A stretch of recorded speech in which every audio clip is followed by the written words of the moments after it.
ഇപ്പോഴത്തെ സൈൻ ചെയ്യുന്ന audit report sign ചെയ്യുന്നത് മോഹൻലാൽ ആണ് അതിന് ഓണർ. ഇതിൽ വേറെ ഒരു മനസ്സിലായി, മോഹൻലാൽ എന്ന ആക്ടറിനെ പലർക്കും അറിയാം, മോഹൻലാൽ എന്ന ബിസിനസ്മാനെ ചാർട്ടേഡ് അക്കൗണ്ടിനെ കണ്ടാൽ ചോദിക്കരുതാത്ത ചോദ്യം എന്തായിരിക്കും എന്ന് ചോദിച്ചാൽ അൻവർ സാർ എന്താണ് പറയാ?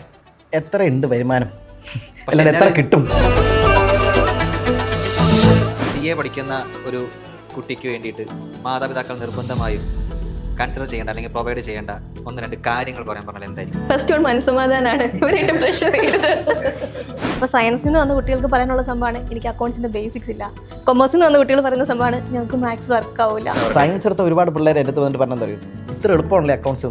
കാരണം അവർ പഠിച്ച ഫിസിക്സും കെമിസ്ട്രിയുടെ കോമ്പിനേഷൻ വെച്ചിട്ട് നോക്കുമ്പോൾ ഇത് വോളിയം ഇല്ല ശരിക്കും അവർക്ക്. ആവശ്യത്തിലേറെ ഒരു പേടിയും ഉണ്ട്. അതുണ്ട് ഒരുപാട് കറക്റ്റ്. അത് സാർ പറഞ്ഞ കറക്റ്റ്. ഇത് ഭയങ്കര ബുദ്ധിജീവിയുള്ള ആൾക്കാർക്ക് കിട്ടുള്ളൂ. അതിന് അത് ഫസ്റ്റ് ഓഫ് ഓൾ അത് തെറ്റാണ്. ഞാനാണ് ഇങ്ങനെ ഒരു കോഴ്സ് ഉണ്ട്, ഇങ്ങനെ പഞ്ചായത്തിൽ ആക്സസ് ചെയ്യും.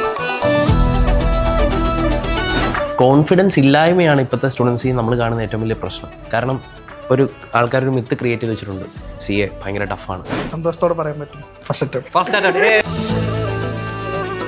നിലമ്പൂർ നാട്ടിൽ നിന്ന് ആദ്യത്തെ ഫൗണ്ടേഷൻ ആയിരിക്കും.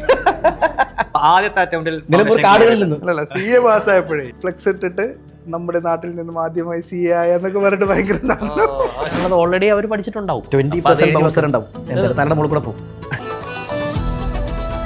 അത് ലീവ് ചെയ്യാനുള്ളത് അത്രേ ഉള്ളൂ. ഞാൻ പറഞ്ഞു പിള്ളേരത് എന്തായാലും കുറച്ച് ഫുൾ ടോസ് കിട്ടും, അത് അടിക്കുക. എന്തായാലും കുറച്ച് തലയുടെ മുകളിൽ കൂടെ പോകും. നീ ഏത് ലെവലെത്തി പറ. ഞാൻ പറഞ്ഞു പാസ്സായി. ഒപ്പിടാൻ പറ്റും എനിക്ക്. ഒപ്പിടാം. സിനിമക്ക് വിളിക്കുകയാണെങ്കിലും ഇനി കളിക്കാൻ പോവുകയാണെങ്കിലും ഒക്കെ നിർബന്ധിക്കും. ഒരു വട്ടം ചോദിക്കും, എന്നിട്ട് ഞാൻ പറയണില്ലടാ എനിക്ക് പഠിക്കാനുണ്ടെന്ന് പറഞ്ഞാൽ ചിലപ്പോൾ ഒരു വട്ടം കൂടെ അവർ പറഞ്ഞാൽ നമ്മൾ പോകും. പക്ഷെ അവർ തന്നെ അവർ സ്റ്റെപ്പ് എടുക്കുന്നുള്ളതല്ല, അവൻ പഠിക്കായിരിക്കും, അവൻ ഇനി വിളിക്കണ്ട. അപ്പോൾ ആ ഒരു സപ്പോർട്ട് ഭയങ്കരമാണ്. ഫൗണ്ടേഷൻ കഴിഞ്ഞവന് ഇന്റർ ആൻഡ് ഫൈനൽ പാസ്സാവാനുള്ള കേപ്പബിലിറ്റി ഉണ്ട്. അത് കൺഫേംഡ് ആണ്, അത് ഉറപ്പാണ്. കാരണം ഇപ്പോഴത്തെ ഫൗണ്ടേഷൻ ആ ലെവലിൽ സെറ്റ് ചെയ്യുന്നത്. GPT-യോടെ CA റീപ്ലേസ് ചെയ്യുമെന്ന് ചോദിച്ചപ്പോൾ GPT പറഞ്ഞത് CA ഒരിക്കലും AI റീപ്ലേസ് ചെയ്യില്ല, AI അറിയുന്ന ഒരു CA അറിയാത്ത CA റീപ്ലേസ് ചെയ്യുക തന്നെ ചെയ്യുന്ന സംഭവം. ഇന്റഗ്രേറ്റഡ് ആവണം. നല്ലൊരു ഏണിംഗ് ഡോക്ടർ 12 ഇയേഴ്സ് മിനിമം എടുക്കും. CA വെച്ച് കമ്പയർ ചെയ്യുമ്പോൾ എൻ്റെ അഭിപ്രായത്തിൽ മാക്സിമം ഒരു 5 ഇയേഴ്സ് 6 ഇയേഴ്സിനകത്ത് സെറ്റിലാവാൻ പറ്റും. നൗ ഓർ നെവർ ആണ്. ഇയാൾ ഇച്ചിരി കൂടെ പറഞ്ഞാൽ പിന്നെ എനിക്കവിടെ സ്കോപ്പ് ഇല്ല. അപ്പോൾ ആ അറ്റംപ്റ്റിന് എത്ര എക്സ്ക്യൂസസ് ഉണ്ടെങ്കിലും ആ വേണ്ട പ്രയോറിറ്റി ഫിക്സ് ചെയ്തപ്പോൾ അപ്പോൾ എല്ലാവർക്കും സ്വാഗതം. അപ്പം കാണുന്നവരുടെ ശ്രദ്ധയ്ക്ക് എൻ്റെ കൂടെ 4 ചാർട്ടേഡ് അക്കൗണ്ടൻസ് ആണ്. അപ്പോൾ 4 ചാർട്ടേഡ് അക്കൗണ്ടൻസിനെ കൈ കിട്ടിക്കഴിഞ്ഞാൽ എന്ത് ചെയ്യാൻ പറ്റും എന്നുള്ളതിൻ്റെ ഗവേഷണത്തിൻ്റെ ഭാഗമായിട്ട് കുറച്ച് ചോദ്യങ്ങൾ ഞങ്ങൾ ഉണ്ടാക്കിയിട്ടുണ്ട്. ഞാനും ഒരു ടീമുണ്ട്. അപ്പോൾ സാധാരണ പലതവണ നമ്മൾ പല ഇൻ്റർവ്യൂസിൽ ഇങ്ങനെ ഇരുന്നിട്ടുണ്ട്.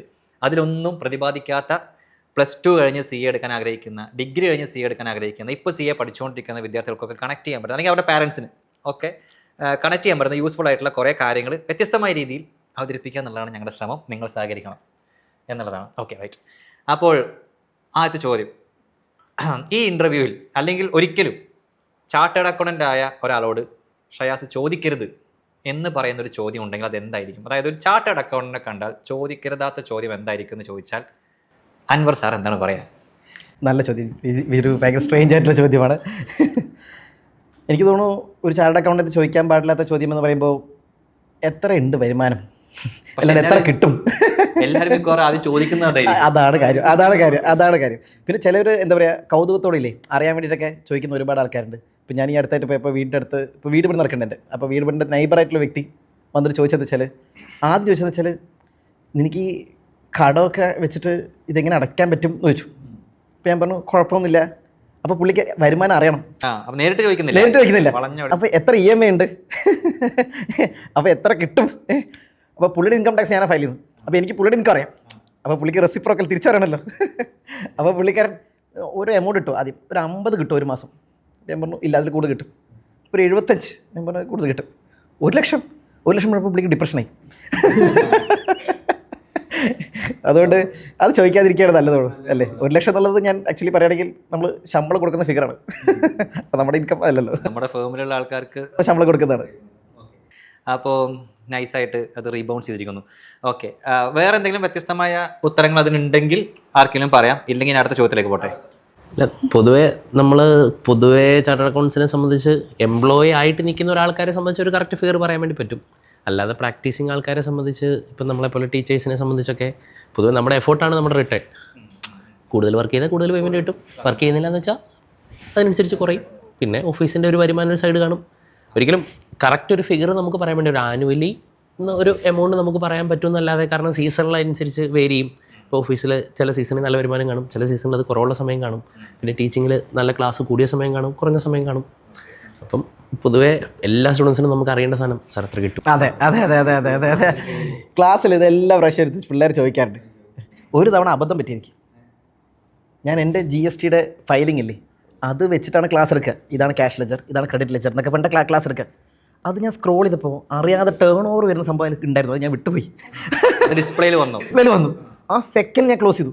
അപ്പോൾ ഒരുത്തൻ പറഞ്ഞു ഞാൻ കണ്ടു സാർ. അങ്ങനെ ഒരു ബാച്ചിൽ ഒരു സ്റ്റുഡൻറ്റ് അത് ഐഡൻറ്റിഫൈ ചെയ്തിട്ടുണ്ടായിരുന്നു. അത്രേ ഉള്ളൂ. ആ കുട്ടികൾ മോട്ടിവേറ്റഡ് ആണെന്ന് തോന്നുന്നു. എടുത്ത് ഒരു പയ്യൻ പറയണേ, ഇത് ട്രിപ്പിൾ ഐ സാർക്ക് തരുന്ന വൈറ്റുള്ള ക്യാഷ് ആയിരിക്കും. ഞാൻ യൂഷ്വലി കുട്ടികളോട് ഇക്കാര്യം പറഞ്ഞതേ, അറ്റംപ്റ്റ് ചോദിക്കാൻ നിൽക്കണ്ട എന്നുള്ളതാണ്. കുട്ടികൾ 2-3 അറ്റംപ്റ്റ് എടുക്കുമ്പോൾ ഓക്കെ ആണല്ലോ എന്ന് ചോദിക്കില്ലേ, അപ്പോൾ നമ്മൾ തുടക്കത്തിലേ പറയും എൻ്റെ അറ്റംപ്റ്റ് ചോദിക്കണ്ട, ബാക്കി കാര്യങ്ങൾ നമുക്ക് പറഞ്ഞു പോകാം എന്നുള്ളത്. പക്ഷേ ഇന്റർവ്യൂവിൽ അത് വരും തോന്നുട്ടോ എനിക്ക്. അത് ഞാൻ നേരത്തെ ഒരു സൂചന കൊടുത്തിരുന്നു, നമുക്ക് നോക്കാം. അപ്പം കാണുന്നവരുടെ ശ്രദ്ധയ്ക്ക് അതായത് ഇങ്ങനെയാണ് പറഞ്ഞത്, നമ്മളൊരു ഉത്തരം പറഞ്ഞിട്ട് അപ്പുറത്തിരിക്കുന്ന ആൾക്ക് നമ്മൾ കുറച്ച് ഓവറാക്കുകയാണോ എന്ന് തോന്നാതിരിക്കാൻ വേണ്ടി നമ്മൾ പല ഉത്തരങ്ങളും കുറക്കാറുണ്ട്. ഇപ്പോൾ 10,000 രൂപ അല്ലെങ്കിൽ 50,000 രൂപ എന്നുള്ളത് പറഞ്ഞാൽ അവിടെ തീർന്നു. പക്ഷെ ഞാൻ ഒരു ഉദാഹരണം പറയുകയാണ്, എനിക്കൊരു 5 ലക്ഷം കിട്ടുന്ന പറഞ്ഞാൽ അറിയാതൊരു സാധനം കയറി വരും. അപ്പോൾ ചിലപ്പോൾ നമ്മൾ അത് പറയാതിരിക്കും നല്ലത് എന്നുള്ള സാധനം ഉണ്ടാവും. അപ്പോൾ ആ വിനയത്തിൻ്റെ പുറത്താണ് നിങ്ങളത് പറയാത്തതെന്ന് ഞാൻ അങ്ങ് കൺക്ലൂഡ് ചെയ്യാണ്. ശരി, അടുത്തൊരു ചോദ്യം ചോദിക്കുകയാണെങ്കിലേ, നമ്മൾ സാധാരണ ഈ CA ആവാൻ ആഗ്രഹിക്കുന്ന കുട്ടികൾ കേൾക്കാൻ വേണ്ടിയിട്ട് പല കാര്യങ്ങളോട് ചോദിക്കാറുണ്ട്. ഞാൻ തിരിച്ചു ചോദിക്കണം, നമ്മുടെ പാരൻസ് പല ആളുകൾക്കും ഒരു കാലത്ത് മകൻ ഡോക്ടർ ആവണം, മകൾ എഞ്ചിനീയർ ആവണം എന്നുള്ള ആഗ്രഹമൊക്കെ ഭയങ്കരമായിട്ട് ഉണ്ടാവുകയും താല്പര്യമില്ലാത്ത കുട്ടികളെയും ചേർക്കുന്ന ഒരു പ്രവണതയൊക്കെ ഉണ്ടായിരുന്നു. ഇപ്പോൾ കാലം മാറി പാരൻസിനും കുട്ടികൾക്കൊക്കെ കൊമേഴ്സ് ഫീൽഡിലെ കോഴ്സുകളെ കുറിച്ച് നല്ല അവയർനെസ് കിട്ടുന്ന സമയമാണ്. ഇപ്പോൾ ട്രെൻഡ് മാറിയിട്ട് എൻ്റെ കുട്ടി CA ആവണം എന്ന് പറയുന്ന കുറേ പാരൻസ് ഉണ്ട്. പക്ഷേ ഞാൻ പറയുന്നത് എനിക്ക് പറ്റാത്തത് എൻ്റെ കുട്ടിക്കാവണം, ഇങ്ങനെയുള്ള കുറേ സാധനങ്ങളുണ്ടല്ലോ. പക്ഷേ പാരൻസോട് കേൾക്കാൻ വേണ്ടി ചോദിക്കുകയാണ്, അങ്ങനെ എല്ലാവർക്കും വരാൻ പറ്റുന്നൊരു കോഴ്സാണോ ഇത്? പിന്നെ കുട്ടികൾ അങ്ങനെ നിർബന്ധിക്കുന്നതിൽ അർത്ഥമുണ്ടോ? നേരത്തെ ഈ സയൻസുകാർക്ക് വന്ന പ്രഷർ പോലത്തെ ഒരു പ്രഷർ ഇവിടെ വന്നാലും അത് പ്രശ്നം തന്നെയല്ലേ? അതോ എല്ലാ പാരൻസിനും കുട്ടികളെ ധൈര്യത്തോടെ നിർബന്ധിക്കാമോ? CA എടുത്തോ? എന്താണ് അതിൻ്റെ ഒരു ഉത്തരം എന്നുള്ളതാണ്. ആരിൽ നിന്ന് വരണം? ആർക്കും വേണമെങ്കിൽ പറയാം. നമ്മുടെ അക്കാഡമിക്സിൻ്റെ തന്നെ ഹെഡ് അല്ലേ, അവിടെ നിന്ന് പറയാമല്ലോ. പാരൻസ് നിർബന്ധിക്കുന്നതിനോട് എനിക്ക് ശരിക്കും എന്താ പറയുക, ഇപ്പം ഞാനൊക്കെ വന്നത് ശരിക്കും എൻ്റേതായിട്ടുള്ളൊരു താല്പര്യത്തോടു കൂടെ തന്നെയാണ്. ഒരു കൊമേഴ്സ് സ്റ്റുഡൻറ്റോ സയൻസ് സ്റ്റുഡൻറ്റോ ഏതും ആയിക്കോട്ടെ, നേരത്തെയുള്ള നമ്മുടെ പഠന രീതികളൊന്നും നോക്കണ്ട. നമ്മൾ കുറച്ച് പണിയെടുക്കും, അത്യാവശ്യം നമ്മളൊരു സെൽഫ് ഡിസിപ്ലിനൊക്കെ ആവുന്നുണ്ടെങ്കിൽ വരാൻ പറ്റുന്നൊരു കോഴ്സ് തന്നെയാണ്. അപ്പോൾ പാരൻസിന് എന്ത് ചെയ്യാം, ഇതിൻ്റെ ഇപ്പോഴത്തെ കാലത്തിൻ്റെ ആവശ്യം ഉണ്ടാവില്ല, കുട്ടികൾ അവെയർ ആയിരിക്കും ഇതിൻ്റെ ഒരു പോസിറ്റീവും എന്തൊക്കെയാണ്, ഇത് ചെയ്താലുള്ളൊരു ഗുണം എന്താണെന്നൊക്കെ അറിയുന്നുണ്ടാവും. അപ്പോൾ ഇങ്ങനൊരു കോഴ്സും അതിൻ്റെ ഒരു ഗുണങ്ങളൊക്കെ പാരൻസിന് പറഞ്ഞു കൊടുക്കാം. എന്നിട്ടും അവൻ്റെ ഒരു ഡിസിഷന് വിടുന്നത് അല്ലെങ്കിൽ അവരുടെ ഒരു ഡിസിഷന് വിടുന്നത് തന്നെ ആയിരിക്കും നല്ലത് എന്നുള്ളതാണ് എൻ്റെ ഒരു പേഴ്സണൽ അഭിപ്രായം. ഓക്കെ, അതായത് സെയിം തിങ്സ് അപ്ലൈസ് ഹിയർ. ശരിക്കും ഒരു സ്റ്റുഡൻ്റാണ് ശരിക്കും അവൻ്റെ ലൈഫ് തീരുമാനിക്കേണ്ടത്. കാരണം വേറൊരാളും ഇപ്പോൾ കുറേ ആൾക്കാർ ചിലപ്പോൾ ഇതൊരു താല്പര്യമില്ലാതെ എടുത്തു, ചിലപ്പോൾ കംപ്ലീറ്റ് ചെയ്തിട്ട് ഇത് എൻ്റയർലി ഡിഫറൻ്റായി വേറൊരു ഫീൽഡിലേക്ക് മൂവ് ചെയ്യുന്ന ആൾക്കാരുണ്ട്. കാരണം ഇതല്ല അവരുടെ ഒരു ഫീൽഡെന്ന് തിരിച്ചറിയുന്ന ഒരു ടേസ്റ്റ് ഇല്ല. മീൻസ് ഇപ്പോൾ എന്നെ സംബന്ധിച്ചാണെങ്കിൽ ഞാനാണ് ആക്ച്വലി ഇപ്പോൾ നിങ്ങളുടെയൊക്കെ നാട്ടിൽ അങ്ങനെ അത്ര തുടങ്ങിയ സമയത്തൊന്നും ഇത്ര കോമൺ അല്ല. ഞാനാണ് ഇങ്ങനെ ഒരു കോഴ്സ് ഉണ്ട് ഇങ്ങനെ ചെയ്യാം. പഞ്ചായത്തിലെ ആദ്യത്തെ CA ഞങ്ങളുടെ അല്ല, എൻ്റെ നാട്ടിലും. അപ്പം പൊതുവേ നമ്മൾ തന്നെ ഒരു ഡിസിഷൻ എടുത്ത് ഇറങ്ങുന്നതാണ് ഏറ്റവും കൂടുതൽ നല്ലത്, കോഴ്സിനെ കുറിച്ചൊക്കെ അന്വേഷിച്ച്. അപ്പം എന്നെ സംബന്ധിച്ചാണെങ്കിൽ ഞാൻ തന്നെ അന്വേഷിച്ച് കണ്ടെത്തി, അതുകൊണ്ട് നമുക്കതിലൊരു റിഗ്രറ്റ് ഇല്ല. കാരണം നമ്മുടെ ടേസ്റ്റ് ഇതാണെന്ന് മനസ്സിലാക്കി അത് സ്റ്റുഡൻസ് തന്നെ ഒരു +2 ഒക്കെ ആകുമ്പോഴത്തേനും ഒന്ന് അന്വേഷിച്ച്. ഇപ്പോഴത്തെ സ്റ്റുഡൻസ് എനിക്ക് തോന്നുന്നു അത് നേരത്തെ തന്നെ കണ്ടുപിടിച്ച് വെച്ചിട്ടുണ്ടാവും. ഞാൻ നോക്കിയപ്പോൾ ഇതേപോലെ തന്നെ ഈ കാര്യം കുട്ടികളുടെ എത്രത്തോളം കമ്മിറ്റ്മെൻറ്റ് ലെവലില്ലേ, അതാണ് നമ്മൾ ഏറ്റവും നോക്കുക. ഫോർ എക്സാമ്പിൾ എൻ്റെ അനിയത്തിയുടെ മോള് +2 ആണ്. ഇപ്പോൾ പുള്ളിക്കാരന് CA ജോയിൻ ചെയ്യിപ്പിക്കാനുള്ള പ്ലാനിൽ എനിക്കുണ്ടായിരുന്നു. പക്ഷേ ഞാൻ നോക്കിയത് പുള്ളിക്കാരിക്ക് അതിൻ്റെ കപ്പാസിറ്റി കാലിബറില്ലേ ഉണ്ടോ ചുമ്മാ ടെസ്റ്റ് ചെയ്യാൻ വേണ്ടിയിട്ടില്ലേ. ഞാൻ ചോദിച്ചാൽ പുള്ളിയുടെ മാർക്സ് ഒക്കെ എടുത്ത് നോക്കിയപ്പോൾ കുഴപ്പമില്ലാതെ പഠിക്കുന്നുണ്ട്. അതൊരു ഫസ്റ്റ് ഫാക്ടർ, പഠിക്കുന്നുണ്ട്. രണ്ടാമത്തെ ഫാക്ടർ വെച്ചാൽ പുള്ളിക്കാരി ഫോർ എക്സാമ്പിൾ പുറത്ത് ഇപ്പോൾ കറങ്ങാനൊക്കെ പോയപ്പോഴേ ഫാമിലിക്കാർ കറങ്ങാൻ പോയാലും വൈകിട്ട് വന്ന് 10 മണിക്ക് വന്നിട്ട് പുള്ളിയുടെ വർക്ക് ചെയ്തിട്ടേ കിടന്നുറങ്ങുന്നുള്ളൂ. ഒരു 10 മണിക്ക് വന്നിട്ട് രാത്രി 1 മണി വരെക്കില്ലേ കംപ്ലീറ്റ് ചെയ്ത് നോട്ട്സ് കഴിഞ്ഞിട്ടേ കിടന്നുറങ്ങുന്നുള്ളൂ. അപ്പോൾ നമുക്ക് അതിൻ്റെ കമ്മിറ്റ്മെൻറ്റ് ലെവൽ മനസ്സിലായി. അത് കണ്ടപ്പോൾ ഞാൻ പറഞ്ഞു, നീ കയറിക്കോ, ഇതാണ് നിൻ്റെ കോഴ്സ്, ഇതിൻ്റെ എഫേർട്ട് ഇടണം. അപ്പോൾ പുള്ളിക്കാരി ഞാൻ പറഞ്ഞു, നീ 8 മണിക്കൂർ ക്ലാസ് ഉണ്ട്, 4 മണിക്കൂർ കൂടെ എക്സ്ട്രാ പഠിക്കാൻ, ഒരു 3 to 4 hours എന്തെങ്കിലും എക്സ്ട്രാ പഠിക്കണമല്ലോ, അതും റെഡിയാണോ? അത് റെഡിയാണ് എന്ന് പറഞ്ഞ് കുട്ടി ഓക്കെ ആയതുകൊണ്ട് മാത്രമാണ് ഞാൻ എന്ത് ചെയ്തു എൻ്റെ അനിത്യയുടെ മോളിനെ ഇതിലേക്ക് കൊണ്ടുവന്നത്. ഇതിന്റെ കൂടെ ചേർക്കാനുള്ളത് പക്ഷെ ആവശ്യത്തിലേറെ ഒരു പേടിയും ഉണ്ട് ഈ course. അതുണ്ട് അതിന്റെ ഒരുപാട് ഒരു ആവശ്യമില്ല. കറക്റ്റ് അത് സാർ പറയാൻ കറക്റ്റ്. ഇത് ഭയങ്കര ബുദ്ധിജീവിയുള്ള ആൾക്കാർക്ക് കിട്ടുള്ളൂ എന്നുള്ളത്. അതിന് അത് ഫസ്റ്റ് ഓഫ് ഓൾ അത് തെറ്റാണ്. ഈ ബുദ്ധിജീവി എന്ന് പറയുന്ന സംഭവമല്ല ഇവിടെ വേണ്ടത്. ഇവിടെ വേണ്ടത് നമുക്ക് എത്രത്തോളം നമുക്ക് എന്താ പറയുക ക്ലാസ് ഫസ്റ്റ് ഓഫ് ഓൾ പ്രോപ്പറായിട്ട് മനസ്സിലാക്കുക എന്നുള്ളതും രണ്ടാമത്തത് എഫേർട്ട് ഇട്ടില്ലേ അത് പഠിക്കാം. അല്ലാതെ നിങ്ങളുടെ ഇൻ്റലക്ച്വൽ കപ്പാസിറ്റി ഇല്ലേ അത് ശരിക്കും ഫാക്ടറാണ്, ചെറിയൊരു ഫാക്ടറാണ്, ഇല്ലാതല്ല. പക്ഷേ അതിനെക്കാട്ടി ഉപരി നിങ്ങളിടുന്ന എഫേർട്ടും ടൈം ആൻഡ് ഡെഡിക്കേഷനില്ലേ അതിനാണ് ശരിക്കത്തെ എഫക്റ്റ് വരാം. ഞാൻ ഒരുപാട് ഇൻ്റലക്ച്വൽ ആൾക്കാർ തോറ്റു പോകുന്നത് കണ്ടിട്ടുണ്ട് എൻ്റെ നമ്മുടെ മുന്നിൽ കണ്ടിട്ടുണ്ട്. പക്ഷെ അത്ര ബുദ്ധി ഇല്ലാത്ത ആൾക്കാർ കയറിപ്പോയതും കണ്ടിട്ടുണ്ട്. ഞാൻ നേരത്തെ സാർ പറയും അല്ല, ഒരു കൺസിസ്റ്റന്റ് ആയിട്ട് നമ്മൾ വർക്ക് ചെയ്യുകയാണെന്നുണ്ടെങ്കിൽ അതിന്റെ ഒരു കോമ്പൗണ്ടിങ് എഫക്റ്റ് ആണ് നമുക്ക് ഇതിൽ കിട്ടുക. തുടക്കത്തിൽ നമ്മൾ കുറച്ചൊന്ന് സ്ട്രഗിൾ ചെയ്താലും നമ്മൾ എത്രത്തോളം നമ്മൾ കൺസിസ്റ്റന്റ് ആയിട്ട് എഫേർട്ട് ഇട്ടുകൊണ്ടിരിക്കുന്നുണ്ടോ അതിന്റെ ഒരു ഭയങ്കര റിസൾട്ടാണ് ഫൈനലി നമുക്ക് കിട്ടുന്നുണ്ടാവുക. അപ്പോൾ ചെറിയ ചെറിയ സ്റ്റെപ്പ് വെക്കാൻ പറ്റുന്ന എല്ലാവർക്കും വരാൻ പറ്റുന്ന ഒരു കോഴ്സാണ്. ഓക്കെ. ഈ സാർ ഇപ്പോൾ നേരത്തെ മെൻഷൻ ചെയ്തതിൻ്റെ കാര്യം, അതായത് ഓവർ കോൺഫിഡൻസ് എന്നൊരു സാധനം കാരണം ഇത് ക്രാക്ക് ചെയ്യാൻ പറ്റാത്ത കുട്ടികൾ സിഎക്കാരൻ്റെ മോനെ ഞാൻ അങ്ങനെ പറയാം. ഫോർ എക്സാമ്പിൾ അപ്പോൾ അവരൊക്കെ ഇത് എന്താ ടേക്ക് ഇറ്റ് ആസ് ഗ്രാൻഡഡ് പോലെ എടുത്ത ആൾക്കാരില്ലേ, ടേക്ക് ഇറ്റ് ആസ് ഗ്രാൻഡഡ്. അച്ഛൻ സിയാണ്, അപ്പോൾ ഞാൻ എന്തായാലും സിമ്പിളായിട്ട് ക്രാക്ക് ചെയ്യാൻ പറ്റും അങ്ങനെ കണ്ട ആൾക്കാർ എൻ്റെ ലൈഫിൽ ഞാൻ കണ്ടിട്ടുണ്ട്. അപ്പോൾ ഞാൻ വെച്ചു പുള്ളിക്കൊക്കെ ഭയങ്കര സിമ്പിളാണ് വെച്ചു, പുള്ളി കിട്ടിയില്ല, ക്വാളിഫൈ ചെയ്യാൻ പറ്റിയില്ല. കാരണം ഇതുകൊണ്ടാണ് ഈ ഓവർ കോൺഫിഡൻസ്, അത് ഭയങ്കര എഫേർട്ട് ഇട്ടില്ല ആ സംഭവം. അത് ഈ കൊമേഴ്സ് എടുത്ത് വരുന്ന കുട്ടികൾ, സയൻസ് എടുത്ത് വരുന്ന കുട്ടികൾ, രണ്ട് കാറ്റഗറിയും ഇത് പഠിക്കുന്നുണ്ടല്ലോ. അപ്പോൾ ക്ലാസ് റൂമിൽ അവിടെ എങ്ങനെയാണ് ഈ സയൻസ് എടുത്ത ആൾക്കാർക്ക് ഞങ്ങൾ സയൻസ് ആയതുകൊണ്ട് ഓൾറെഡി പഠിക്കുന്ന കുട്ടികളാണെന്നുള്ളൊരു സാധനമൊക്കെ ഉള്ളത് കൊണ്ട് എന്തെങ്കിലും പ്രശ്നം, അതുപോലെ കൊമേഴ്സുകാർക്ക് ഞങ്ങൾ ഓൾറെഡി കൊമേഴ്സാണ് അതുകൊണ്ട് ഇത് ഈസി ആയിരിക്കും, ഇങ്ങനെയുള്ള ചിന്തകളുണ്ടോ? ഉണ്ടെങ്കിൽ അത് മാറ്റി വെക്കുന്നതാണ് നല്ലത്. എന്താണെന്നല്ല അത് സാർ എന്താ തോന്നിയിട്ടില്ലേ? എനിക്ക് തോന്നുന്നു കോൺഫിഡൻസ് ഇല്ലായ്മയാണ് ഇപ്പോഴത്തെ സ്റ്റുഡൻസിൽ നമ്മൾ കാണുന്ന ഏറ്റവും വലിയ പ്രശ്നം. കാരണം ഒരു ആൾക്കാരൊരു മിത്ത് ക്രിയേറ്റ് ചെയ്ത് വെച്ചിട്ടുണ്ട്, CA ഭയങ്കര ടഫാണ്, ഭയങ്കര അവർ തന്നെ ഓവർ തിങ്ക് ചെയ്ത് അയ്യോ ഞങ്ങളെ കൊണ്ടത് പറ്റുന്നില്ല, അവസാനമാകുമ്പോൾ എക്സാമിന് അവർക്കറിയാം ക്ലാസ്സിൽ നമ്മൾ ചെയ്തതാണ്, എക്സാമിന് മോഡൽ എക്സാമിന് ചിലപ്പോൾ മാർക്ക് മേടിക്കുന്നുണ്ടാവും, പക്ഷേ അവസാനം മെയിൻ എക്സാം ആകുമ്പോൾ അവർ പ്രഷർ ഹാൻഡിൽ ചെയ്യാതെ ഇതെന്തോ വലിയ സംഭവമാണെന്ന് എനിക്ക് തോന്നുന്നു. കോൺഫിഡൻസിൻ്റെ കുറവാണ് ഇന്നത്തെ ഒരു സ്റ്റുഡൻസിന് വരുന്ന മെയിൻ ഒരു പ്രശ്നം. കാരണം എക്സാം ആകുമ്പോൾ ഇപ്പം നമ്മളെയൊക്കെ സംബന്ധിച്ച് ഇപ്പോൾ ഞാനൊക്കെ എൻ്റെ ഫൈനൽ എക്സാമിന് പോയപ്പോൾ ഞാൻ എൻ്റെ കൂട്ടുകാരോട് ചോദിച്ചാൽ പഠിച്ചിട്ട് പോയത് ഒരു സബ്ജക്റ്റ്, കാരണം സെൽഫ് സ്റ്റഡി ആണെന്ന് ഫൈനലൊക്കെ കുറച്ച് പേപ്പറുകൾ. അപ്പം അവിടെ ചെന്ന് കഴിയുമ്പോൾ എക്സാം എഴുതാൻ വേണ്ടി തൊട്ട് പോകുന്നതിന് മുമ്പ് തന്നെ ചോദിക്കും ഇന്ന ഏരിയ നോക്കിയിട്ടുണ്ടോ, ഇന്ന ഇന്ന് ക്വസ്റ്റ്യൻ വരും. ചിലപ്പോൾ ആ ഏരിയ നമ്മൾ നോക്കിയിട്ട് പോലും ഉണ്ടാവില്ല.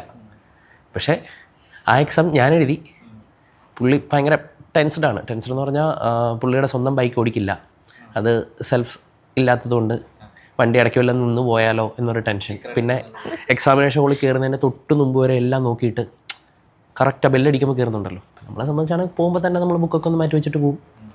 പിന്നെ എക്സാമിനേഷൻ ഹോളിൽ കയറി കഴിയുമ്പോൾ ടെൻഷൻ, എന്തെങ്കിലും ക്യാൻഡീസൊക്കെ കഴിച്ചുകൊണ്ട് ഇരിക്കുന്നു. പക്ഷെ ആ ഒരു ടെൻഷനാണ് ശരിക്കും പറഞ്ഞാൽ മെയിൻ ഒരു പ്രശ്നം. കാരണം നമ്മൾ കുറേയൊക്കെ ഓവർ തിങ്ക് ചെയ്ത് കൂട്ടുന്നതാണ് മെയിൻ ഒരു പ്രശ്നമായിട്ട് എനിക്ക് ഇതിനകത്ത് തോന്നിയിരിക്കുന്നത്. കാരണം കോൺഫിഡൻ്റ് ആയിട്ട് പോയിട്ടുണ്ടെങ്കിൽ, കാരണം 100 നമുക്ക് ഒരിക്കലും ഇതിനകത്ത് ഡിമാൻഡ് ചെയ്യുന്നില്ലല്ലോ. 100-ൽ ഒരു 50-60 അത് സ്കോർ ചെയ്യാനുള്ളത് ഓൾറെഡി അവർ പഠിച്ചിട്ടുണ്ടാവും. 20% ബൗൺസർ ഉണ്ടാവും, എന്തായാലും തലയുടെ മുകളിൽ കൂടെ പോകും. അത് ലീവ് ചെയ്യാനുള്ളത് അത്രേ ഉള്ളൂ. ഞാൻ പറഞ്ഞു പിള്ളേരത് എന്തായാലും കുറച്ച് ഫുൾ ടോസ് കിട്ടും, അത് അടിക്കുക, എന്തായാലും കുറച്ച് തലയുടെ മുകളിൽ കൂടെ പോകും. ക്ലിയർ. പക്ഷേ ഇത് ഞാൻ ക്ലാസ് പറഞ്ഞപ്പോൾ പിള്ളേർ ചിരിച്ചു. കാരണം എന്തായാലും കഴിഞ്ഞ ദിവസം ക്രിക്കറ്റ് മാച്ച് ഉണ്ടായിരുന്നു പിള്ളേരായിട്ട്, അതിൽ ഫസ്റ്റ് ബോൾ ബൗൾഡായ ആളാണ് ഞാൻ. അപ്പോൾ ഇത് ലിങ്ക് ചെയ്യാൻ പറ്റിയപ്പോൾ പറ്റിയില്ല, ലിങ്ക് ചെയ്യാൻ പറ്റി, ക്ലാസ്സിൽ ഇറക്കിയാൽ പറ്റാറില്ല. അല്ല, യൂഷ്വലി നമ്മൾ കുട്ടികളോട് സംസാരിക്കുമ്പോൾ കിട്ടുന്നതേ, ഞാനാണെങ്കിൽ ഒരു എക്സാം പൊട്ടെന്ന് ഉറപ്പാണെങ്കിൽ അതിന് മുന്നേ വീട്ടുകാരെ പറഞ്ഞൊന്ന് സെറ്റാക്കും, ഇന്ന പ്രശ്നങ്ങളുണ്ട്, അപ്പോൾ ഇന്ന കാരണം കൊണ്ട് ഞാൻ പൊട്ടാ റെഡിയാണെന്ന്. അപ്പോൾ സയൻസിൽ നിന്ന് വന്ന കുട്ടികൾക്ക് പറയാനുള്ള സംഭവമാണ് എനിക്ക് അക്കൗണ്ട്സിൻ്റെ ബേസിക്സ് ഇല്ല. കൊമേഴ്സിൽ നിന്ന് വന്ന കുട്ടികൾ പറയുന്ന സംഭവമാണ് ഞങ്ങൾക്ക് മാത്സ് വർക്ക് ആവില്ല. ആ ഒരു സേഫ് സ്റ്റാൻഡ് എടുക്കുന്നതായിട്ടാണ് എനിക്ക് മോസ്റ്റ്ലി തോന്നിയിട്ടുള്ളത്. ഇവർക്ക് രണ്ടുപേർക്കും ഒരു സബ്ജക്റ്റ് അല്ലെങ്കിൽ മറ്റേ സബ്ജക്റ്റിന് അഡ്വാൻറ്റേജ് ഇവിടെ കിട്ടുന്നുണ്ട്. ശരിക്കും പേടിക്കേണ്ട ആവശ്യമില്ല. കൊമേഴ്സ് എടുത്തവർക്ക് അവരുടെ അഡ്വാൻറ്റേജ് ഉണ്ട്, സയൻസ് എടുത്തവർക്ക് സയൻസ് എടുത്ത ഒരുപാട് പിള്ളേർ എടുത്ത് വന്നിട്ട് പറഞ്ഞാൽ അറിയും ഇത്ര എളുപ്പമാണല്ലേ അക്കൗണ്ട്സും. കാരണം അവർ പഠിച്ച ഫിസിക്സും കെമിസ്ട്രിയുടെ കോമ്പിനേഷൻ വെച്ചിട്ട് നോക്കുമ്പോൾ ഇത് വോളിയം ഇല്ല ശരിക്കും അവർക്ക്. കുറേ പിള്ളേരില്ലേ സയൻസ് പിള്ളേർ, എനിക്ക് ഒരുപാട് പിള്ളേർ വന്നിട്ട് എൻ്റെ കുറേ അറിയുന്ന ആൾക്കാരൊക്കെ വന്ന് പറഞ്ഞിട്ടുണ്ട് അക്കൗണ്ട്സ് വളരെ എളുപ്പമാണ് കമ്പയർ ടു അവരെ പഠിച്ചിട്ടുള്ള സയൻസും ഫിസിക്സും ഒക്കെ വെച്ച് നോക്കുമ്പോൾ എന്നുള്ളതല്ലേ. ഓക്കെ. ഇനി അടുത്ത ചോദ്യം, നേരത്തെ മെൻഷൻ ചെയ്തിട്ട് ചോദിക്കരുതാത്ത ചോദ്യങ്ങളിൽ ടച്ച് ചെയ്ത് പോയതാണ്, പക്ഷെ പ്ലാൻ ചെയ്തുകൊണ്ട് ചോദിക്കട്ടെ എന്താ സംഭവിക്കാൻ നോക്കാം. റാപ്പിഡ് ഫയർ പോലെയാണേ. അയ്യോ, ഞാൻ കോഴ്സിന്റെ ഒരു ലെവൽ പറയാം, ഇന്റർ അല്ലെങ്കിൽ ഫൈനൽ എത്ര അറ്റംപ്റ്റ് എന്ന് പറയാൻ പറ്റും എന്നുള്ളതാണ്. അയ്യോ, നിങ്ങളുടെ ഒറ്റ ചോദ്യം ഞാൻ ചോദിക്കട്ടെ? ഓ ശരി. അപ്പൊ ഞാൻ ഇന്റർ എന്ന് പറയാം. അപ്പോൾ നമ്മൾ ഈ ഇരിക്കുന്ന ചാർട്ടേഡ് അക്കൗണ്ടൻസ് ഓരോ ലെവലിലും എത്ര അറ്റംപ്റ്റിലാണ് അത് ക്ലിയർ ചെയ്തതെന്നാണ് നോക്കാൻ പോകുന്നത്. അപ്പോൾ ഞാൻ ആദ്യം നമുക്ക് ഇൻ്റർന്ന് സ്റ്റാർട്ട് ചെയ്യാം. അപ്പോൾ എനിക്ക് തോന്നുന്നു നിങ്ങൾ ഫൗണ്ടേഷൻ എഴുതി വന്ന ആൾക്കാർ ഈ കൂട്ടത്തിൽ ഉണ്ടോ?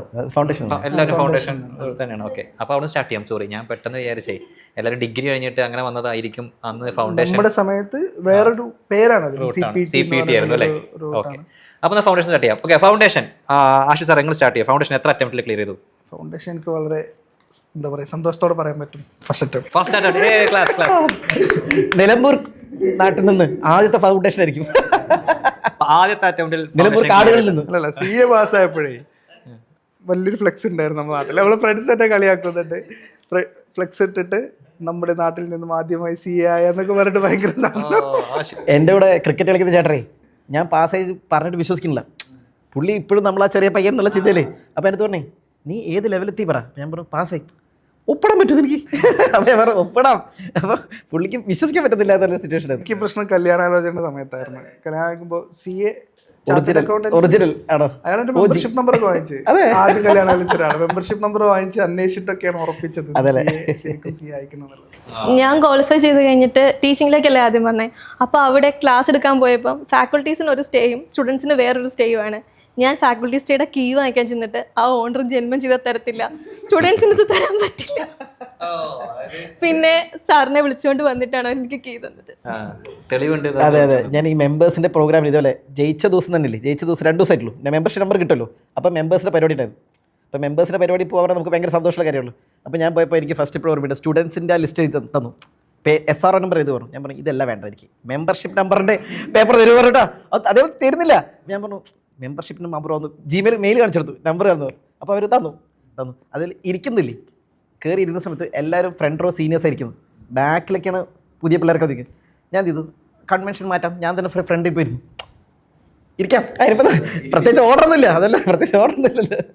അത് നിങ്ങൾ പറയുമ്പോൾ മനസ്സിലാണ്. അതായത് ആ സ്റ്റുഡൻഷിപ്പ് ആ പ്രൊഫഷണൽ ലെവലിലേക്കുള്ള ഷിഫ്റ്റ് ഭയങ്കരമാണ്. ആ ഒരു സമയത്ത് അത് ഭയങ്കരമാണ്. കാരണം നമ്മൾ പഠിക്കുന്ന സമയത്തൊക്കെ ഇപ്പം ഞാൻ ട്രിവാൻഡ്രത്ത് ഇരുന്നിട്ടാണ് പഠിച്ചിട്ടുണ്ടായിരുന്നു ഫൈനലൊക്കെ. അപ്പോൾ ആ സമയത്ത് അവിടെ സെമിനാറുകളൊക്കെ നടക്കുന്നു, അവർ നല്ല ഫുഡ് കഴിക്കുന്നു.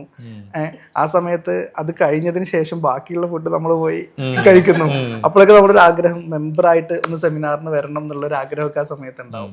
അപ്പോൾ ഫസ്റ്റ് ആ ഒരു മൊമെന്റ് അത് ഭയങ്കര സന്തോഷം തന്നെയാണ്. നമ്മുടെ സെൽഫ് എസ്റ്റീം ഒക്കെ ഭയങ്കരമായിട്ട് ബൂസ്റ്റ് ആവുന്നുണ്ട് ഷോർട്ട് ടൈം കൊണ്ടല്ലേ. ഞാൻ CA ഇന്ററിന്റെ എക്സാം എഴുതുന്ന സമയത്ത് എനിക്ക് ശരിക്കും പറഞ്ഞാൽ CA ആവണം എന്നുള്ള ആ ഒരു സ്പാർക്ക് വന്നെങ്കിൽ വെച്ചാൽ എക്സാമിൻ്റെ സമയത്ത് എക്സാമിന് പ്രിപ്പയർ ഹാളിൽ കയറുന്ന സമയത്ത് ഒരു കാർ വന്നു, ഒരു Audi Q3 Q7 മറ്റാണ്, കുറച്ച് ഹൈ ബൈറ്റാണ്. അതിൽ വന്നിട്ടൊരു ഈ 30 വയസ്സുള്ള CA-കാരൻ മേടിച്ച Q7 അങ്ങനത്തെ ഒരു പ്രീമിയം കാർ, ഒരു റെഡ് കാറിൽ വന്നിട്ട് നിർത്തി. പുള്ളിയാണ് ഇൻവിജിലേറ്റർ ആയിട്ട് വന്നത്.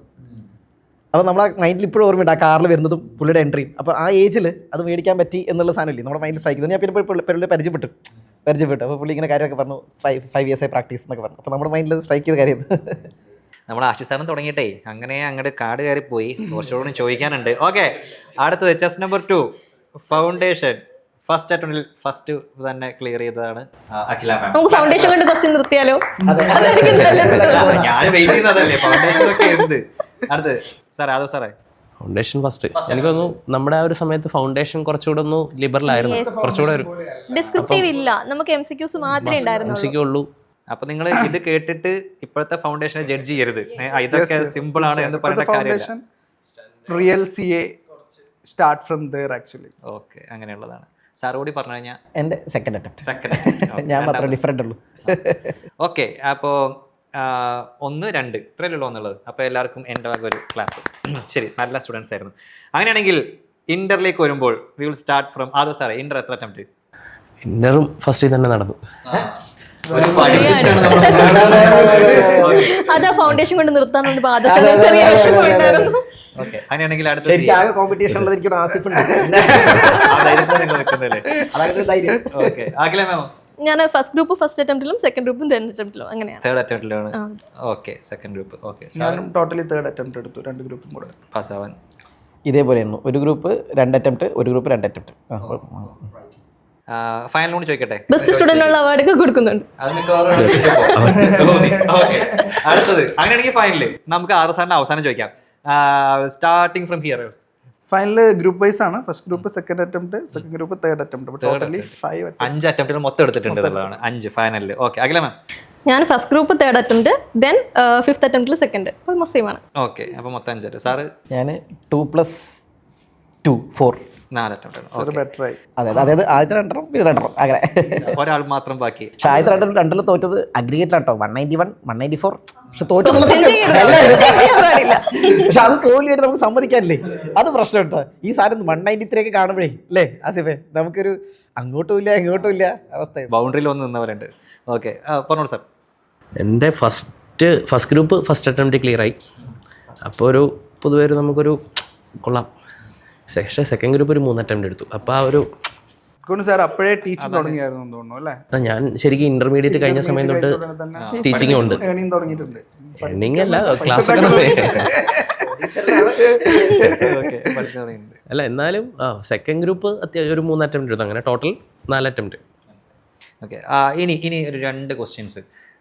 ഇപ്പോൾ +2 കഴിഞ്ഞിട്ട് ഈ കോഴ്സ് എടുക്കാൻ ആഗ്രഹിക്കുന്ന ആൾക്കാർ അറിഞ്ഞിരിക്കേണ്ട 2 ഏരിയസ് ആണ്. ഒന്ന്, ഇപ്പം ഫൗണ്ടേഷന് മാത്രം അഡ്മിഷൻ എടുത്ത് അതിൻ്റെ ഫീസ് അടച്ച് അഡ്മിഷൻ എടുക്കുന്നു. അതിൻ്റെ റിസൾട്ട് വന്നതിന് ശേഷം ഇൻ്ററിനെ കുറിച്ച് ആലോചിക്കുന്ന കുട്ടികളുണ്ടാവും.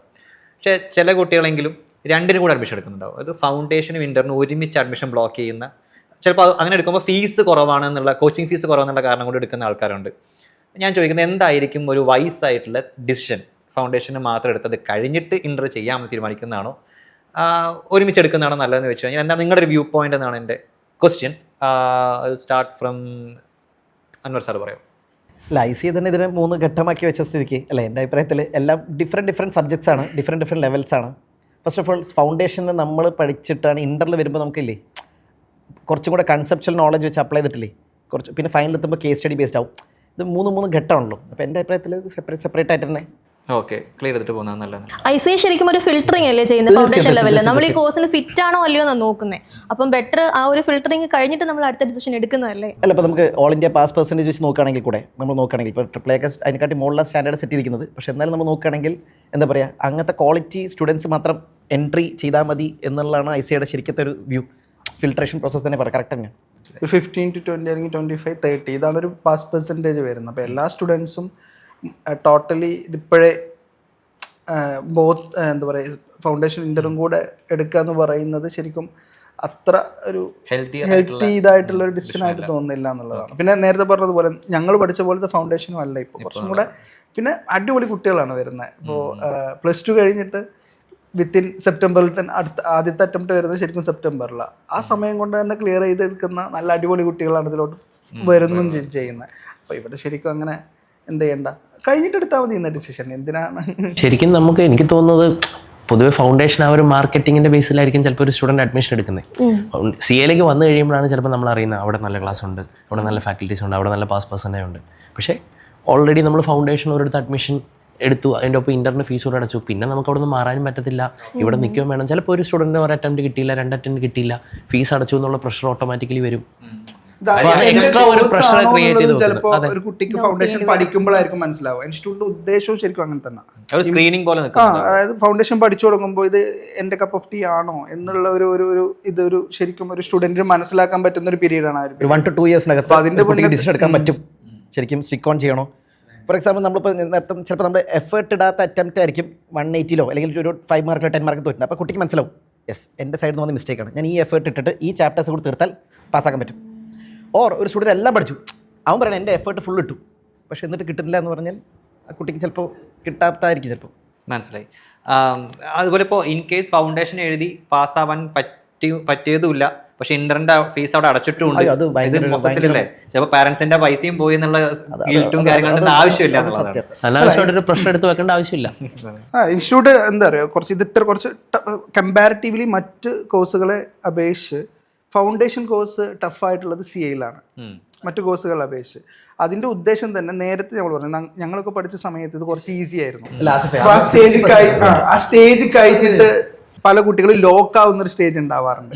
ഇവിടെ ശരിക്കും റിയലി ഈ ഒരു കോഴ്സിന് ആപ്റ്റ് ആണോ അല്ലേ എന്നുള്ളത് നമുക്ക് ഫൗണ്ടേഷൻ ലെവലിൽ തന്നെ തിരിച്ചറിയാൻ പറ്റും.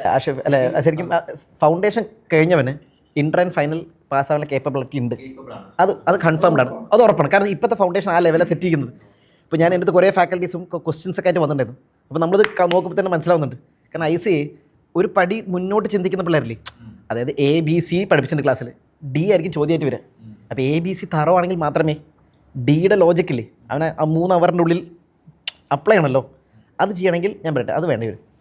നമ്മളൊക്കെ ചെയ്യുന്ന പറയുന്ന സമയത്ത് തന്നെ ഇൻസ്റ്റിറ്റ്യൂട്ട് സെമിനാറിൽ പറയുമായിരുന്നു എൻട്രി ഇപ്പോൾ എളുപ്പമാണ്, ഇനി അങ്ങോട്ട് എൻട്രി ടഫാക്കും, എക്സിറ്റ് എളുപ്പമാക്കും. ശരിക്കും ഇൻസ്റ്റിറ്റ്യൂട്ട് അത് തന്നെ ചെയ്യുന്നത്. കാരണം ഒരു ഫൗണ്ടേഷൻ ക്ലിയർ ചെയ്ത് വരുന്ന ഒരു സ്റ്റുഡൻറ്റ് സി ആവാനുള്ള പ്രോബിലിറ്റി ഇപ്പോൾ ഭയങ്കരമായിട്ട് കൂടുതൽ. അപ്പം ശരിക്കും പറഞ്ഞാൽ ഫൗണ്ടേഷൻ ഇന്റർ ഫൈനൽ മൂന്ന് ലെവലായിട്ട് തന്നെ ട്രീറ്റ് ചെയ്യും. ഓക്കെ, അടുത്ത ക്വസ്റ്റ്യൻ എന്ന് പറയുന്നത്, നമ്മൾ പലപ്പോഴും കുട്ടികൾ നമ്മുടെ അടുത്ത് ഡൗട്ട് ചോദിക്കാറുണ്ട്, CA ഒപ്പം BCom പഠിക്കണ്ടേ, പഠിച്ചില്ലെങ്കിൽ പ്രശ്നമാകുമോ? അപ്പം നമ്മളെപ്പോഴും പറയാറുണ്ട് CA എന്ന് പറയുന്നതിൻ്റെ ഒരു സർട്ടിഫിക്കേഷൻ അല്ലെങ്കിൽ ക്വാളിഫിക്കേഷൻ്റെ വാല്യൂ എത്രമാത്രമാണ്, BCom എന്താണെന്നുള്ളതൊക്കെ. പക്ഷേ സ്റ്റിൽ ഞാൻ ഇപ്പോഴും കണ്ടുവരാറുണ്ട് കരിയർ ഗൈഡൻസ് ക്ലാസ്സിനൊക്കെ പോകുമ്പോൾ ഇവിടെ ഒരു സ്ഥാപനം BComനും റെഗുലർ ക്ലാസ് കൊടുക്കുന്നുണ്ട്, CA ഒപ്പമുണ്ട്. അപ്പോൾ അത് എടുക്കാമല്ലോ, കാരണം രണ്ടും റെഗുലർ സർട്ടിഫിക്കറ്റ് കിട്ടുക, അല്ല ഒന്ന് റെഗുലർ സർട്ടിഫിക്കറ്റ് കിട്ടുകയാണ് CA ആവുകയാണ്. അപ്പോൾ എൻ്റെ ക്വസ്റ്റ്യൻ എന്ന് പറയുന്നത്, എന്തായിരിക്കണം അവിടുത്തെ അപ്രോച്ച്? ഈ BComന് അവിടെ റെഗുലർ കോഴ്സായിട്ട് നമ്മൾ അതിന് ഓവർ പ്രൊമിനൻസ് കൊടുക്കുമ്പോൾ ഇവിടെ വീക്കാവാൻ സാധ്യതയുണ്ടോ, അതിൻ്റെ ആവശ്യമുണ്ടോ എന്നുള്ളതാണ് എൻ്റെ അടുത്ത ചോദ്യം. ആരാണ് പറയുന്നത്? ഞാൻ ആക്ച്വലി BCom ജോയിൻ ചെയ്തിട്ടാണ് CA ഫൗണ്ടേഷനും എഴുതിയത്. ആദ്യം BCom റെഗുലർ ക്ലാസ് പോയിരുന്നു. 1 ഇയർ പോയപ്പോഴാണ് ഞാൻ CAയുടെ ഫൗണ്ടേഷനിലെ ക്ലാസ്സസ് പോയിട്ട് സാറ്റർഡേ സൺഡേസ് ഇല്ലേ BCom റെഗുലർ ക്ലാസ് പോവുകയും ചെയ്യും, സാറ്റർഡേ സൺഡേ. വൺസ് ഫൗണ്ടേഷൻ കിട്ടിയപ്പോൾ എനിക്ക് മനസ്സിലായി, എന്താ പറയുക, നമുക്ക് ജയിക്കാൻ പറ്റുന്നുള്ള കോൺഫിഡൻസ് വന്നു. അപ്പോൾ തന്നെ ഞാൻ എന്ത് ചെയ്തു, BCom ഡ്രോപ്പ് ചെയ്തു. കോളേജ് വേണ്ട. അപ്പോൾ എന്ത് ചെയ്തു, ഞാൻ സെക്കൻഡ് ഇയർ തേർഡ് ഇയർ എന്ത് ചെയ്തു, ബാക്കി എൻ്റെ ഫൗണ്ടേഷൻ ആർട്ടിക്കൽഷിപ്പ് കഴിഞ്ഞ് ഇൻ്റർ ചെയ്ത കാര്യമില്ലേ. അപ്പോൾ ഞാൻ ചുമ്മാ എക്സാം എഴുതാൻ വേണ്ടി മാത്രം പോകും. ഏതൊക്കെ അത്രേ ഉള്ളൂ. അപ്പോൾ ഒരു ദിവസം പേപ്പർ തന്നെ മാറിപ്പോയിട്ടുണ്ട്. ഇംഗ്ലീഷ് ബിസിനസ് കമ്മ്യൂണിക്കേഷന് വേറെ സ്റ്റാൻഡേർഡ്, അതൊരു ക്വസ്റ്റ്യൻ പേപ്പറായിരുന്നു. ക്വസ്റ്റ്യൻ പേപ്പറേ മാറിപ്പോയിട്ടുണ്ട്. അപ്പോൾ ഞാൻ നോക്കുമ്പോൾ ഞാനൊരു ഗ്രീൻ കളർ ബുക്ക് പഠിക്കുന്നു, പിള്ളേർത്തൊക്കെ റെഡ് കളർ ബുക്ക്. അപ്പോൾ ഞാൻ പറയും, ഇന്ന് ഇതല്ലേ പേപ്പർ അല്ല. പക്ഷേ ആ എക്സാം ഞാൻ പാസ്സായി. കാരണം നമ്മൾ CA ഇൻ്റർ പഠിക്കുമ്പോൾ ഇവിടെ 20% കണ്ടന്റ്, 5% കണ്ടൻറ്റേ ഉള്ളൂ. CA ഇൻ്ററിൻ്റെ 5% കണ്ടൻറ്റേ ശരിക്കും BComനുള്ളൂ. ഇനിയിപ്പോൾ പഠിക്കാണ്ട് വന്നാലും ജയിക്കും. അപ്പോൾ എൻ്റെ അഭിപ്രായത്തിൽ ഇതിന് റിലവൻസ് ഇല്ലാതായി, ശരിയല്ലേ? ഒരുപാട് നോക്കുകയാണെങ്കിൽ ഇപ്പോൾ BCom റിലവൻസ് ഇല്ലാതായി. അപ്പോൾ ശരിക്കും പറഞ്ഞാൽ ഇപ്പോൾ ഫൗണ്ടേഷൻ കുട്ടിക്ക് പാരൻസിനെ സമാധാനിപ്പിക്കാൻ എനിക്ക് തോന്നുന്നു ഇഗ്നോ പോലത്തെ ഡിസ്റ്റൻസിൻ്റെ ഒരു BCom ഉണ്ടല്ലോ, അത് വേണമെങ്കിൽ ചെയ്യാമെന്ന് മാത്രമേ ഉള്ളൂ ശരിക്കും പറഞ്ഞാൽ. അതേപോലെ ഞാൻ പാസ്സായ ശേഷം യൂണിവേഴ്സിറ്റിയിൽ മറ്റേ ഒറിജിനൽ സർട്ടിഫിക്കറ്റ് ഇല്ലേ, അത് മേടിച്ചിട്ടില്ല. എൻ്റെ വീട്ടിൽ BCom സർട്ടിഫിക്കറ്റ് ഇല്ല. ഞാൻ പറഞ്ഞു ഇതിൻ്റെ ആവശ്യമില്ല, കാരണം അത് ആവശ്യമില്ലല്ലോ. ഞാൻ ഇതേ സ്റ്റോറി തന്നെ ആഷിഫ് സാറിനെ കേട്ടേക്കുന്നത് തോന്നുന്നല്ലേ, BCom ഡ്രോപ്പ് ഔട്ടും സർട്ടിഫിക്കറ്റ് വാങ്ങിച്ചിട്ടില്ല. അല്ല, ഞാൻ പഠിച്ചതും അങ്ങനെ തന്നെയാണ്. അതേപോലെ ഞാൻ മമ്പാട് MESലാണ് ഞാൻ ഡിഗ്രിക്ക് ജോയിൻ ചെയ്തിട്ടുണ്ടായിരുന്നത്. അപ്പോൾ അതിൻ്റെ ഫസ്റ്റ് ഇയർ പോയി. അപ്പോൾ ഞാൻ അന്ന് ഇത്ര ചോദിക്കാനൊന്നും ആൾക്കാരില്ലല്ലോ. അപ്പോൾ CAക്ക് പോകണമെന്ന് വെച്ചപ്പോൾ എല്ലാവരും ഇതേപോലെ പേടിപ്പിച്ചു. അതുകൊണ്ട് ഞാൻ പറഞ്ഞത് ഇതിനെ കൊണ്ട് അത്ര പേടിക്കണ്ട എന്ന് പറയുന്നത്. ദെൻ സെക്കൻഡ് ഇയറിൽ ഞാൻ ഡിസിഷൻ എടുത്ത് എന്തായാലും പോകണം. അങ്ങനെ സാറ്റർഡേ സൺഡേ ഇതേപോലെ CPTയുടെ ക്ലാസ്സിന് പോകുന്നു, ബാക്കിയുള്ള ദിവസം കോളേജിൽ പോകുന്നു. ഇന്ന് ഫൗണ്ടേഷൻ കിട്ടിയ സമയത്ത് കോളേജ് ഡ്രോപ്പ് ഔട്ട് ചെയ്ത് അങ്ങനെ വന്നതാണ്. പിന്നെ നമ്മൾ ഡിഗ്രി നേരെ പ്രൈവറ്റൈസ് ചെയ്യുന്നു, ജസ്റ്റ് എക്സാം എഴുതുന്നു. ഇതായിരുന്നു ശരിക്കും ചെയ്തിട്ടുണ്ടായിരുന്നു എന്നുള്ളതാണ്. അപ്പോൾ ഇപ്പോഴും ഇതിനൊരു ആവശ്യം വന്നിട്ടില്ല. ഡിഗ്രി ശരിക്കും നമുക്ക് ഒരു ആവശ്യമാണെന്ന് തോന്നുകയാണ്, അല്ലെങ്കിൽ അത് വേണമെന്ന് തോന്നുകയാണ്, അല്ലെങ്കിൽ നമുക്ക് ഇവിടെ ഒരു ഡൗട്ട് ഉണ്ട്, അങ്ങനെയൊക്കെ ആകുമ്പോഴാണ് ശരിക്കും എക്സാം നമുക്ക് അറിയാൻ പറ്റും. എക്സാം ഹാളിൽ തന്നെ ഒരു 5 മണി വരെയുള്ള എക്സാം 4 മണിക്ക് എഴുതി തീർന്ന ആൾക്കാർ പോരുകയാണെങ്കിൽ ഇവൻ CAയോ CMA ഒക്കെ പഠിക്കുന്ന കുട്ടികളാണെന്നുള്ളത് കറക്റ്റായിട്ട് നമുക്ക് മനസ്സിലാക്കാൻ പറ്റും. കാരണം അത്ര കുറച്ചേ അവിടെ ഉണ്ടാവും. നമ്മൾ ഇവിടുത്തെ ഒരു 5 മാർക്കിന്റെ ക്വസ്റ്റ്യൻ ആൻസർ ചെയ്യുന്ന രീതിയിലായിരിക്കും അവിടുത്തെ 16 മാർക്കിന്റെ ക്വസ്റ്റ്യൻ.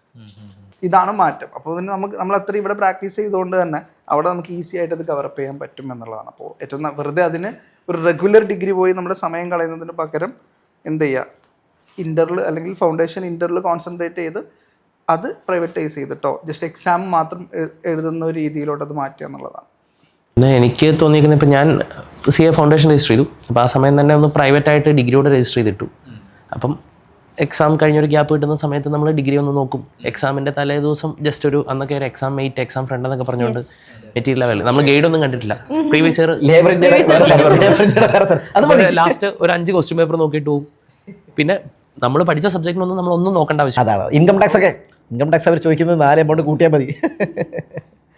പൊതുവെ അത് നോക്കി എന്നാലും അത്യാവശ്യം കോളേജ് റെഗുലർ പോയി പഠിക്കുന്നവരെക്കാളും കൂടുതൽ മാർക്കുണ്ട്. പിന്നെ ഇത് ചെയ്യുന്നതിൻ്റെ ഒരു മെച്ചം എനിക്ക് തോന്നിയേക്കുന്നത്, ഇൻ കേസ് ഏതെങ്കിലും ഒരു ലെവലിൽ നിങ്ങൾ ഇച്ചിരി ഒരു 1-2 അറ്റംപ്റ്റ് കൂടുതൽ എടുക്കുകയാണെങ്കിൽ അപ്പോൾ ആ സമയത്ത് നിങ്ങൾ ഡിഗ്രിയോട് തീർത്ത് പോരുമ്പോൾ ഇപ്പോൾ ചിലപ്പോൾ നമ്മളെ സംബന്ധിച്ച് എപ്പോഴും പേരൻസിൻ്റെ അടുത്ത് ഒരു പ്രഷർ എന്ന് പറയുന്നത് എന്താ, അവൻ ഡിഗ്രി കഴിയാറായി, നീ ഇതുവരെ കഴിഞ്ഞിട്ടില്ല. അപ്പം അവൻ ഇപ്പം എന്നെ സംബന്ധിച്ചാണെങ്കിൽ ഞാൻ എൻ്റെ പ്രൈവറ്റായിട്ട് ഇത് മുന്നോട്ട് കൊണ്ടുപോയി. ഇൻ്റർ കഴിഞ്ഞു, ഉടനെ ആർട്ടിഫിഷ്യലിൻ്റെ സമയത്ത് ഡിഗ്രി കംപ്ലീറ്റ് ചെയ്തു. പിന്നെ ഞാൻ MCOM രജിസ്റ്റർ ചെയ്തു.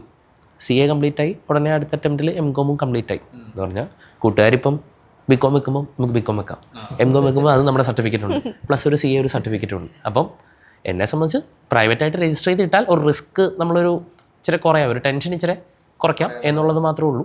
പിന്നെ ഇപ്പം ഞാൻ സ്റ്റുഡൻസോട് പറയുന്നൊരു ഡയലോഗ് ഉണ്ട്, പഠിക്കാൻ പറ്റുമ്പോൾ മാക്സിമം പഠിക്കുക. അതെ. അല്ല, ഇതുകൊണ്ടാണ് ഞാൻ പറഞ്ഞത്. ഞാൻ ഈ ഡിഗ്രി പഠിച്ച എൻ്റെ കൂടെ ഡിഗ്രി പഠിച്ച കുറച്ച് ആൾക്കാരെ ഞാൻ ഒരു ആക്സിഡൻ്റലി കണ്ടിരുന്നു കുറച്ച് ദിവസം മുമ്പ്. അപ്പോൾ അവർ രണ്ടുപേരും കൂടി എൻ്റെ അടുത്ത് പറഞ്ഞിട്ട് സംസാരിച്ചപ്പോൾ പറഞ്ഞു, ഞങ്ങളൊക്കെ തമാശ കളിച്ച് നടന്ന് വൈബ് അടിച്ച് നടന്നപ്പോൾ നീ ഫോക്കസ്ഡായി പഠിച്ചു, അതാണ് നീ ഇവിടെ എത്തി പറഞ്ഞു. അപ്പോൾ ഞാൻ പറഞ്ഞു, ഞാനോ ഫോക്കസ്ഡോ? നമ്മളത് ശ്രദ്ധിക്കുന്നില്ലല്ലോ. അല്ലാണ്ട് നീ അന്നേ CA എന്നുള്ളത് ഭയങ്കര സീരിയസ് ആയിട്ട് നടക്കേണ്ടത്. കാരണം സാറ്റർഡേസ് ഫോർ എക്സാമ്പിൾ എനിക്ക് ക്ലാസ് പോകണം. അപ്പോൾ ഇവിടെ എന്തെങ്കിലുമൊക്കെ പരിപാടി ഉണ്ടാവുമല്ലോ, സ്കൂളിൽ വല്ല പരിപാടി, സിനിമയ്ക്ക് പോവുക, എല്ലാവരും കൂടി സിനിമയ്ക്ക് പോവുക. അപ്പോൾ നമ്മൾ പറയും ഇത് തൽക്കാലത്ത് ഹോൾഡ് ചെയ്യാം, നമ്മൾ ക്ലാസ് കഴിയട്ടെ. അപ്പോൾ നമ്മൾ ആ ഒരു പ്രയോറിറ്റി കൊടുത്തതാണ്. എനിക്കൊരു പക്ഷേ എനിക്ക് തോന്നുന്നു ഈ ഒരു കോമ്പറ്റീറ്റീവ് വേൾഡിൽ അത് ചെയ്യേണ്ടി വരും. ശരിയല്ലേ? നമ്മൾ എല്ലാവരും കൂടെ ആ നോർമലൈസ് ചെയ്ത് കഴിഞ്ഞാൽ it is very difficult to എന്താ പറയുക സർവൈവ് എന്നുള്ള എനിക്ക് തോന്നുന്നു, മനസ്സിലാവുന്നത്. പെട്ടെന്ന് സ്റ്റക്കായി, ചോദ്യമൊന്നും വരുന്നില്ല. അപ്പോൾ ഞാൻ ജസ്റ്റ് ഒന്ന് ആശു സാർ ഒന്ന് സഹായിക്കണം. എന്തെങ്കിലും ഒരു റിലവൻറ്റ് ക്വസ്റ്റ്യൻ ഇപ്പോൾ ചോദിക്കാൻ പറ്റിയത് ഈ 3 CAമാരോട് ചോദിക്കുകയാണെങ്കിൽ നിങ്ങൾ എന്ത് ചോദിക്കും? അതായത് ഇപ്പോൾ CAയിലുള്ള ഒരു സെൻട്രൽ സ്റ്റേജസ് എന്ന് പറയുന്നത് ഫൗണ്ടേഷൻ, ഇൻ്റർ, ഫൈനൽ നമ്മൾ പറയും. പക്ഷേ ഞാൻ മനസ്സിലാക്കുന്നത് അത്രത്തോളം അല്ലെങ്കിൽ അതിനേക്കാൾ ഇമ്പോർട്ടൻ്റ് ആയിട്ടുള്ളൊരു സ്റ്റേജാണ് ശരിക്കും ആർട്ടിക്കിൾഷിപ്പ് എന്ന് പറയുന്നത്. അപ്പോൾ അതിനെക്കുറിച്ച് എങ്ങനെയാണ് ആർട്ടിക്കിൾഷിപ്പ് ചെയ്യേണ്ടത്, അല്ലെങ്കിൽ അതിന് എന്തൊക്കെയാണ് കൺസിഡർ ചെയ്യേണ്ടത്, ആർട്ടിക്കിൾഷിപ്പ് ചെയ്യണോ? പല കുട്ടികളും ഡെമ്മിയൊക്കെ എടുക്കാറുണ്ട്. ചില കുട്ടികൾ, വളരെ റെയർ ആയിട്ടുള്ള കുറച്ച് കുട്ടികൾ ആ സമയം കൂടെ പഠിക്കാൻ വേണ്ടിയിട്ട് ഉപയോഗിക്കാറൊക്കെ ഉണ്ട്. അപ്പോൾ അതാണോ നല്ലത് എന്നുള്ളത് ഒരു അഭിപ്രായം എല്ലാവരും പറഞ്ഞാൽ ചിലപ്പോൾ അത് CA അല്ലാത്ത ഞാൻ ഈ ചോദ്യം കേട്ടോണ്ടായിരിക്കും എന്താണ് ഡമ്മി എന്ന് കൂടി പറഞ്ഞാൽ കുറച്ചുകൂടി ക്ലാരിറ്റി കിട്ടും. ഒന്ന് പറയും സാർ. ആർട്ടിഷിപ്പിന് വളരെ ഇമ്പോർട്ടൻസ് എന്താ വെച്ച് കഴിഞ്ഞാൽ, ഫോർ എക്സാമ്പിൾ നമ്മൾ CA ഇൻ്റർ പാസ്സാവുന്നു. ഇൻ്റർ പാസ്സായ ശേഷം നമ്മൾ ഈ പഠിച്ച കാര്യങ്ങളൊക്കെ അപ്ലൈ ചെയ്യുന്നുണ്ടോന്ന്. രണ്ടാമത്തത് ഏറ്റവും ഇമ്പോർട്ടൻറ്റ് എനിക്ക് തോന്നുന്നു, CA ഫൈനലിന് നിങ്ങൾ പാസ്സാവണമെങ്കിൽ നല്ലൊരു സ്ഥലത്ത് നല്ല ക്വാളിറ്റിയിൽ നിങ്ങൾക്ക് ആർട്ടിഷിപ്പ് കിട്ടിക്കഴിഞ്ഞാൽ things will be much more easy for you. കാരണം ഫോർ എക്സാമ്പിൾ എൻ്റെ എക്സാമ്പിൾ എടുക്കുകയാണെങ്കിൽ, ഞാൻ ആർട്ടിഷിപ്പ് കഴിഞ്ഞിട്ട് എൻ്റെ ഫൈനൽ എടുക്കുന്ന സമയത്ത് എനിക്ക് മനസ്സിലായി ഇന്നതാണ് ഇഷ്യൂസ്, ഇതാ പ്രശ്നം എന്നൊക്കെയില്ലേ. എനിക്കിപ്പോഴും ഓർമ്മയില്ല, എൻ്റെ ഫൈനൽ ബുക്കിൽ ഞാൻ എഴുതി വെച്ചിട്ടുണ്ട് ഈ കമ്പനി, ഈ ഇഷ്യൂ എന്നൊക്കെയില്ലേ. അപ്പോൾ നമ്മൾ വർക്ക് ചെയ്തിട്ടുള്ള എക്സ്പീരിയൻസ് ശരിക്കും പറഞ്ഞാൽ നമ്മളെ അടുത്ത ലെവലിലേക്ക് ഫൈനലിലേക്ക് നല്ല രീതിക്ക് ഗുണം ചെയ്യും. പിന്നെ ഞാൻ ഇപ്പോൾ ക്ലാസ്സിൽ എടുക്കുമ്പോൾ തന്നെ സാറേ, ഇപ്പോൾ ക്ലാസ് എടുക്കുമ്പോൾ തന്നെ ഇപ്പോൾ പറയാറുണ്ട്, ഇപ്പോൾ ഇന്ന ഡോക്യുമെൻറ്റ്സ് ആണ് നിങ്ങൾ ചെക്ക് ചെയ്യേണ്ടത് എന്ന രീതിയിൽ നമുക്ക് പഠിപ്പിക്കാറുണ്ട്. GSTയിൽ വേണ്ട ഡോക്യുമെൻറ്റ്സ് ഒക്കെ ഞാൻ പറയുമ്പോൾ ഞാൻ പറയും, നിങ്ങൾ നാളെ ആർട്ടിഷിപ്പ് ചെയ്യുന്ന സമയത്ത് നിങ്ങൾ നോക്കേണ്ട ഫാക്ടർ ഇതാണ്. ഇത് ചെയ്തില്ലെങ്കിൽ പെനാൽറ്റി വരും, ക്ലൈൻറ്റിന് ലക്ഷങ്ങൾ വരും.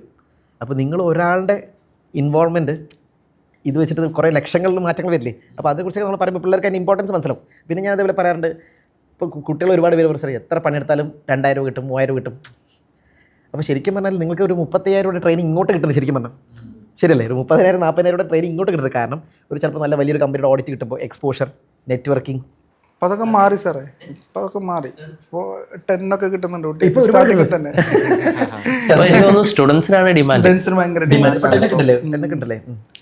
അതായത് ഈ മൊത്തത്തിൽ നമ്മൾ പറയാറില്ലേ, ഇപ്പം ഇന്ത്യയുടെ ഒരു നമ്മുടെ മൊത്തത്തിലുള്ളൊരു ബൂം, ബിസിനസ് ആവട്ടെ, GDP ആവട്ടെ, അപ്പം ആ ബൂം കാര്യമായിട്ട് മാർക്കറ്റിൽ CAക്കാർക്കുള്ള ഡിമാൻഡ് കൂട്ടുകയും അത് ശരിക്കും നമുക്കൊക്കെ അത് ഫീൽ ചെയ്യുന്നുണ്ടോ ഈ ആർട്ടിക്കിൾ ഫേംസിൽ അല്ലെങ്കിൽ കമ്പനീസിൻ്റെ കേസിൽ ഡിമാൻഡ് എത്രമാത്രം കൂടിയിട്ടുണ്ട് എന്നുള്ളത്? അതെ, ഇത് ശരിക്കും നമ്മുടെ ഒരു എക്കണോമിയുടെ വളർച്ച എന്ന് പറഞ്ഞാൽ എന്തായാലും ബിസിനസ് വരണമല്ലോ. കൂടുതൽ എന്താ പറയുക, ബിസിനസ് ഉണ്ടാവുക എന്ന് പറയുമ്പോഴായിരിക്കും കൂടുതൽ പേരിലേക്ക് ജോലി സാധ്യതകളും കാര്യങ്ങളും എല്ലാം വരുന്നുണ്ടാവുക. ഇപ്പോൾ തന്നെ നോക്കുവാണെങ്കിൽ നമ്മുടെ കേരളത്തിൽ IPO ഒക്കെ നോക്കുവാണെങ്കിൽ വളരെ കുറവാണ്. അപ്പോൾ ഇപ്പോൾ ശരിക്കും മെർച്ചൻറ്റ് ബാങ്കേഴ്സാണ് ശരിക്കും ഇതിൻ്റെ കാര്യങ്ങളൊക്കെ ചെയ്യുക. അങ്ങനെ ഒരു ടീമുണ്ട് കേരളത്തിൽ, ഒന്നുപോലും ഇല്ല ഇപ്പോൾ. പക്ഷെ അവരെന്താ ചെയ്യുന്നത് വെച്ചാൽ ചാർട്ടേഡ് അക്കൗണ്ടൻസിന് ട്രെയിനിങ് കൊടുക്കുകയാണ്. എന്തിനാണെന്ന് ചോദിച്ചാൽ കൂടുതൽ ആൾക്കാരെ കേരളത്തിൽ നിന്നും IPOയിലോട്ട് എത്തിക്കാൻ. കാരണം ശരിക്കും ഓണേഴ്സാണ് ഇത് തീരുമാനിക്കേണ്ടത്. പക്ഷെ ഓണേഴ്സിന് ഇത് എഡ്യൂക്കേറ്റ് ചെയ്യേണ്ടത് ശരിക്കും ആ റോള് ശരിക്കും ആർക്കാണ്? ചാർട്ടേഡ് അക്കൗണ്ടൻസിനാണ്. അപ്പോൾ ശരിക്കും ഒരു നാട്ടിൽ അല്ലെങ്കിൽ ഒരു രാജ്യത്ത് ബിസിനസ്സിൻ്റെ വളർച്ചയ്ക്ക് അല്ലെങ്കിൽ ഒരു ബിസിനസ്സിനെ ഷെയർ മാർക്കറ്റിലോട്ട് കൊണ്ടുവരിക, പബ്ലിക്കാക്കുക, ഇതിനൊക്കെ ഏറ്റവും ഇമ്പോർട്ടൻ്റ് റോൾ എന്ന് പറയുന്ന ഒരു ചാർട്ടേഡ് അക്കൗണ്ടൻറ്റിനാണ്. അപ്പോൾ അതുകൊണ്ടാണ് നിങ്ങൾ ഈ പറഞ്ഞ രീതിയിൽ എന്താ പറയുക GDP അങ്ങനത്തെ കാര്യങ്ങളിലൊക്കെ നമ്മുടെ റോള് അല്ലെങ്കിൽ ഒരു ചാർട്ടേഡ് അക്കൗണ്ടന്റ് റോള് ഭയങ്കര ഇമ്പോർട്ടൻ്റ് ആവുന്നത്, ക്രൂഷ്യൽ ആവുന്നത്. ഞാൻ റീസെൻ്റ്ലി ഒരു ആർട്ടിക്കിൾ വായിച്ചപ്പോഴേ ബിഗ് ഫോഴ്സുകൾ നേരത്തേക്ക് ഹയർ ചെയ്യുമ്പം ഈ ഒരു ഹാർഡ് സ്കില്ലുകൾ കൂടുതൽ ഫോക്കസ് ചെയ്തു. ഇപ്പോൾ ആ സംഭവം മാറിയിട്ട് സോഫ്റ്റ് സ്കില്ലുകൾ ഫോക്കസ് ചെയ്തുകൊണ്ട് ഹയർ ചെയ്യുന്നുണ്ട്. ഈ സെയിം ഇഷ്യൂ നമ്മളിപ്പം AI വരുന്ന സമയത്ത് നമ്മൾ എപ്പോഴും കൺസേൺഡ് ആണ് ഇന്ന കോഴ്സുകൾ റീപ്ലേസ് ആകുമോ, CA എന്ന് പറയുന്ന കോഴ്സിന് ഇതില്ലാതാവുമോ എന്നൊക്കെ ഉള്ളത്. അവിടെ ശരിക്കും CA എന്ന് പറയുന്ന കോഴ്സിൻ്റെ ഈ ഒരു നമുക്ക് ഈ എന്താ പറയുക ഓട്ടോമേറ്റ് ചെയ്യാൻ പറ്റുന്ന വർക്കുകളില്ലേ, ടെക്നിക്കൽ സൈഡ്, അത് ഓട്ടോമേറ്റ് ആയി തന്നെ പോകും. പക്ഷേ CAക്ക് ഈ പറഞ്ഞ കുറച്ച് സ്കില്ലുകളുണ്ട്, പെർsuasion പവർ, നെഗോസിയേഷൻ പവർ, ഇതിൽ ശരിക്കും നമ്മൾ കയറി വരുവാണ് അവിടെ ചെയ്യേണ്ടത്. അപ്പോൾ ആ ഒരു ടൈപ്പ് ഓഫ് സാധനം എനിക്ക് തോന്നുന്നു ഇൻസ്റ്റിറ്റ്യൂട്ടിൻ്റെ ഭാഗത്തുനിന്ന് നമ്മളിപ്പോൾ സെൽഫ് ബേസ്ഡ് ഓൺലൈൻ മൊഡ്യൂൾസ് എന്ന് പറഞ്ഞിട്ട് ആർട്ടിഫിഷ്യപ്പിൻ്റെ കൂടെ പഠിക്കാൻ 4 പേപ്പറുണ്ട്. അതിനകത്ത് 2 പേപ്പറിൽ നമ്മൾ നോക്കിക്കഴിഞ്ഞാൽ നമ്മൾ സൈക്കോളജി, ഫിലോസഫി, കോൺസ്റ്റിറ്റ്യൂഷൻ, ഈ ടൈപ്പ് ഓഫ് സാധനങ്ങളും കൂടെ കൊണ്ടുവരുന്നുണ്ട് ഇൻസ്റ്റിറ്റ്യൂട്ട്. അപ്പോൾ ശരിക്കും ഈ ഒരു ഗ്ലോബൽ ചേഞ്ചിന് കുട്ടികളുടെ സിലബസിൽ നിന്ന് തന്നെ ആ ഒരു സംഭവം കൊണ്ടുവരുന്നുണ്ടെന്നുള്ളതാണ്. മെമ്പേഴ്സിനും ഭയങ്കര എഫേർട്ട് എടുക്കുന്നുണ്ട് ഇൻസ്റ്റിറ്റ്യൂട്ട്. ഇപ്പോൾ CA GPT അടിപൊളിയാണ്. ഒരുപാട് മാറ്റം. ഇപ്പോൾ GST 2017 വരുന്നത്, ഇൻഡയറക്റ്റ് ടാക്സ് തന്നെ 94 ആ സമയത്തൊക്കെ അല്ലേ ശരിക്കും വരുന്നത് അല്ലേ? പക്ഷേ നേരത്തെയുള്ള ചാർട്ടേഡ് അക്കൗണ്ട്, അതിൻ്റെയൊക്കെ കുറേ മുമ്പേ കമ്പ്യൂട്ടറൊന്നും ഇല്ലാത്ത സമയത്ത് വന്ന ചാർട്ടേഡ് അക്കൗണ്ടൻസ് പോലും ഇതിൽ പുലികളാണ്. ഒരു അഡാപ്റ്റബിലിറ്റി സ്കില്ല് ഇതിന് കൊണ്ടുവരാൻ ശരിക്കും ഈ കോഴ്സ് ഭയങ്കര ഇമ്പോർട്ടൻ്റ് ആണ്. അങ്ങനെ രീതിയിലാണ് ഈ കോഴ്സിൻ്റെ സ്ട്രക്ചർ. വൺസ് ഈ കോഴ്സിൽ മെമ്പർ ആയി കഴിഞ്ഞാലും കണ്ടിന്യൂസ് ട്രെയിനിങ് ഉണ്ട് നമുക്ക്. ഇപ്പോൾ നമ്മൾ എറണാകുളത്താണെന്നുണ്ടെങ്കിൽ എറണാകുളം ബ്രാഞ്ചിൽ ഓരോ വീക്കിലും നമുക്ക് എന്തുണ്ട് പുതിയ ചേഞ്ചസുകൾ. ഇപ്പോൾ AI ആണെങ്കിൽ അതിൻ്റെ ഞാനിപ്പോൾ എൻ്റെ ഒരു കോഴ്സ് ചെയ്തിട്ടുണ്ട്, ഒരു 5 days കോഴ്സ്. അപ്പോൾ അതിനൊരു സർട്ടിഫിക്കറ്റ്, അതിനൊരു എക്സാം, പിന്നെ അതിൻ്റെ സെക്കൻഡ് സ്റ്റേജ്, തേർഡ് സ്റ്റേജ്, അങ്ങനെ ഓരോന്നും പുതുതായിട്ട് എന്തൊക്കെ നമ്മുടെ നാട്ടിൽ വരുന്നുണ്ടോ അതിനെയൊക്കെ നമ്മൾ എക്യുപ്ഡ് ആക്കുന്നുണ്ട്. ശരിക്കും ഇൻസ്റ്റിറ്റ്യൂട്ട് ICAI എക്യുപ്ഡ് ആക്കുന്നുണ്ട് എന്നുള്ളതാണ്. അപ്പോൾ പുതിയ ചേഞ്ചസുകൾ എന്തൊക്കെ വന്നാലും എനിക്കൊരു വിശ്വാസമുണ്ട് ICAI എന്ത് ചെയ്യും, നമ്മളെ അതിനനുസരിച്ച് നമുക്കുള്ള സാധനങ്ങൾ തരും. അപ്പോൾ നമ്മൾ ആകെ ചെയ്യേണ്ടത് വീണ്ടും അത് ലേൺ ചെയ്യാനും അല്ലേ, അത്രയും വളരെ തുച്ഛമായ പൈസ അല്ലെങ്കിൽ ഫ്രീ ആയിട്ടൊക്കെയാണ് ആ ക്ലാസ്സുകൾ പ്രൊവൈഡ് ചെയ്യുക. അതിൻ്റെ മുന്നിൽ പോയി ഇരിക്കാനുള്ളൊരു സമയം കണ്ടെത്തിയാൽ നമുക്ക് എന്ത് ചെയ്യും, പുതിയ ചേഞ്ചിനനുസരിച്ച് മാറാൻ പറ്റും എന്നുള്ള ഒരു.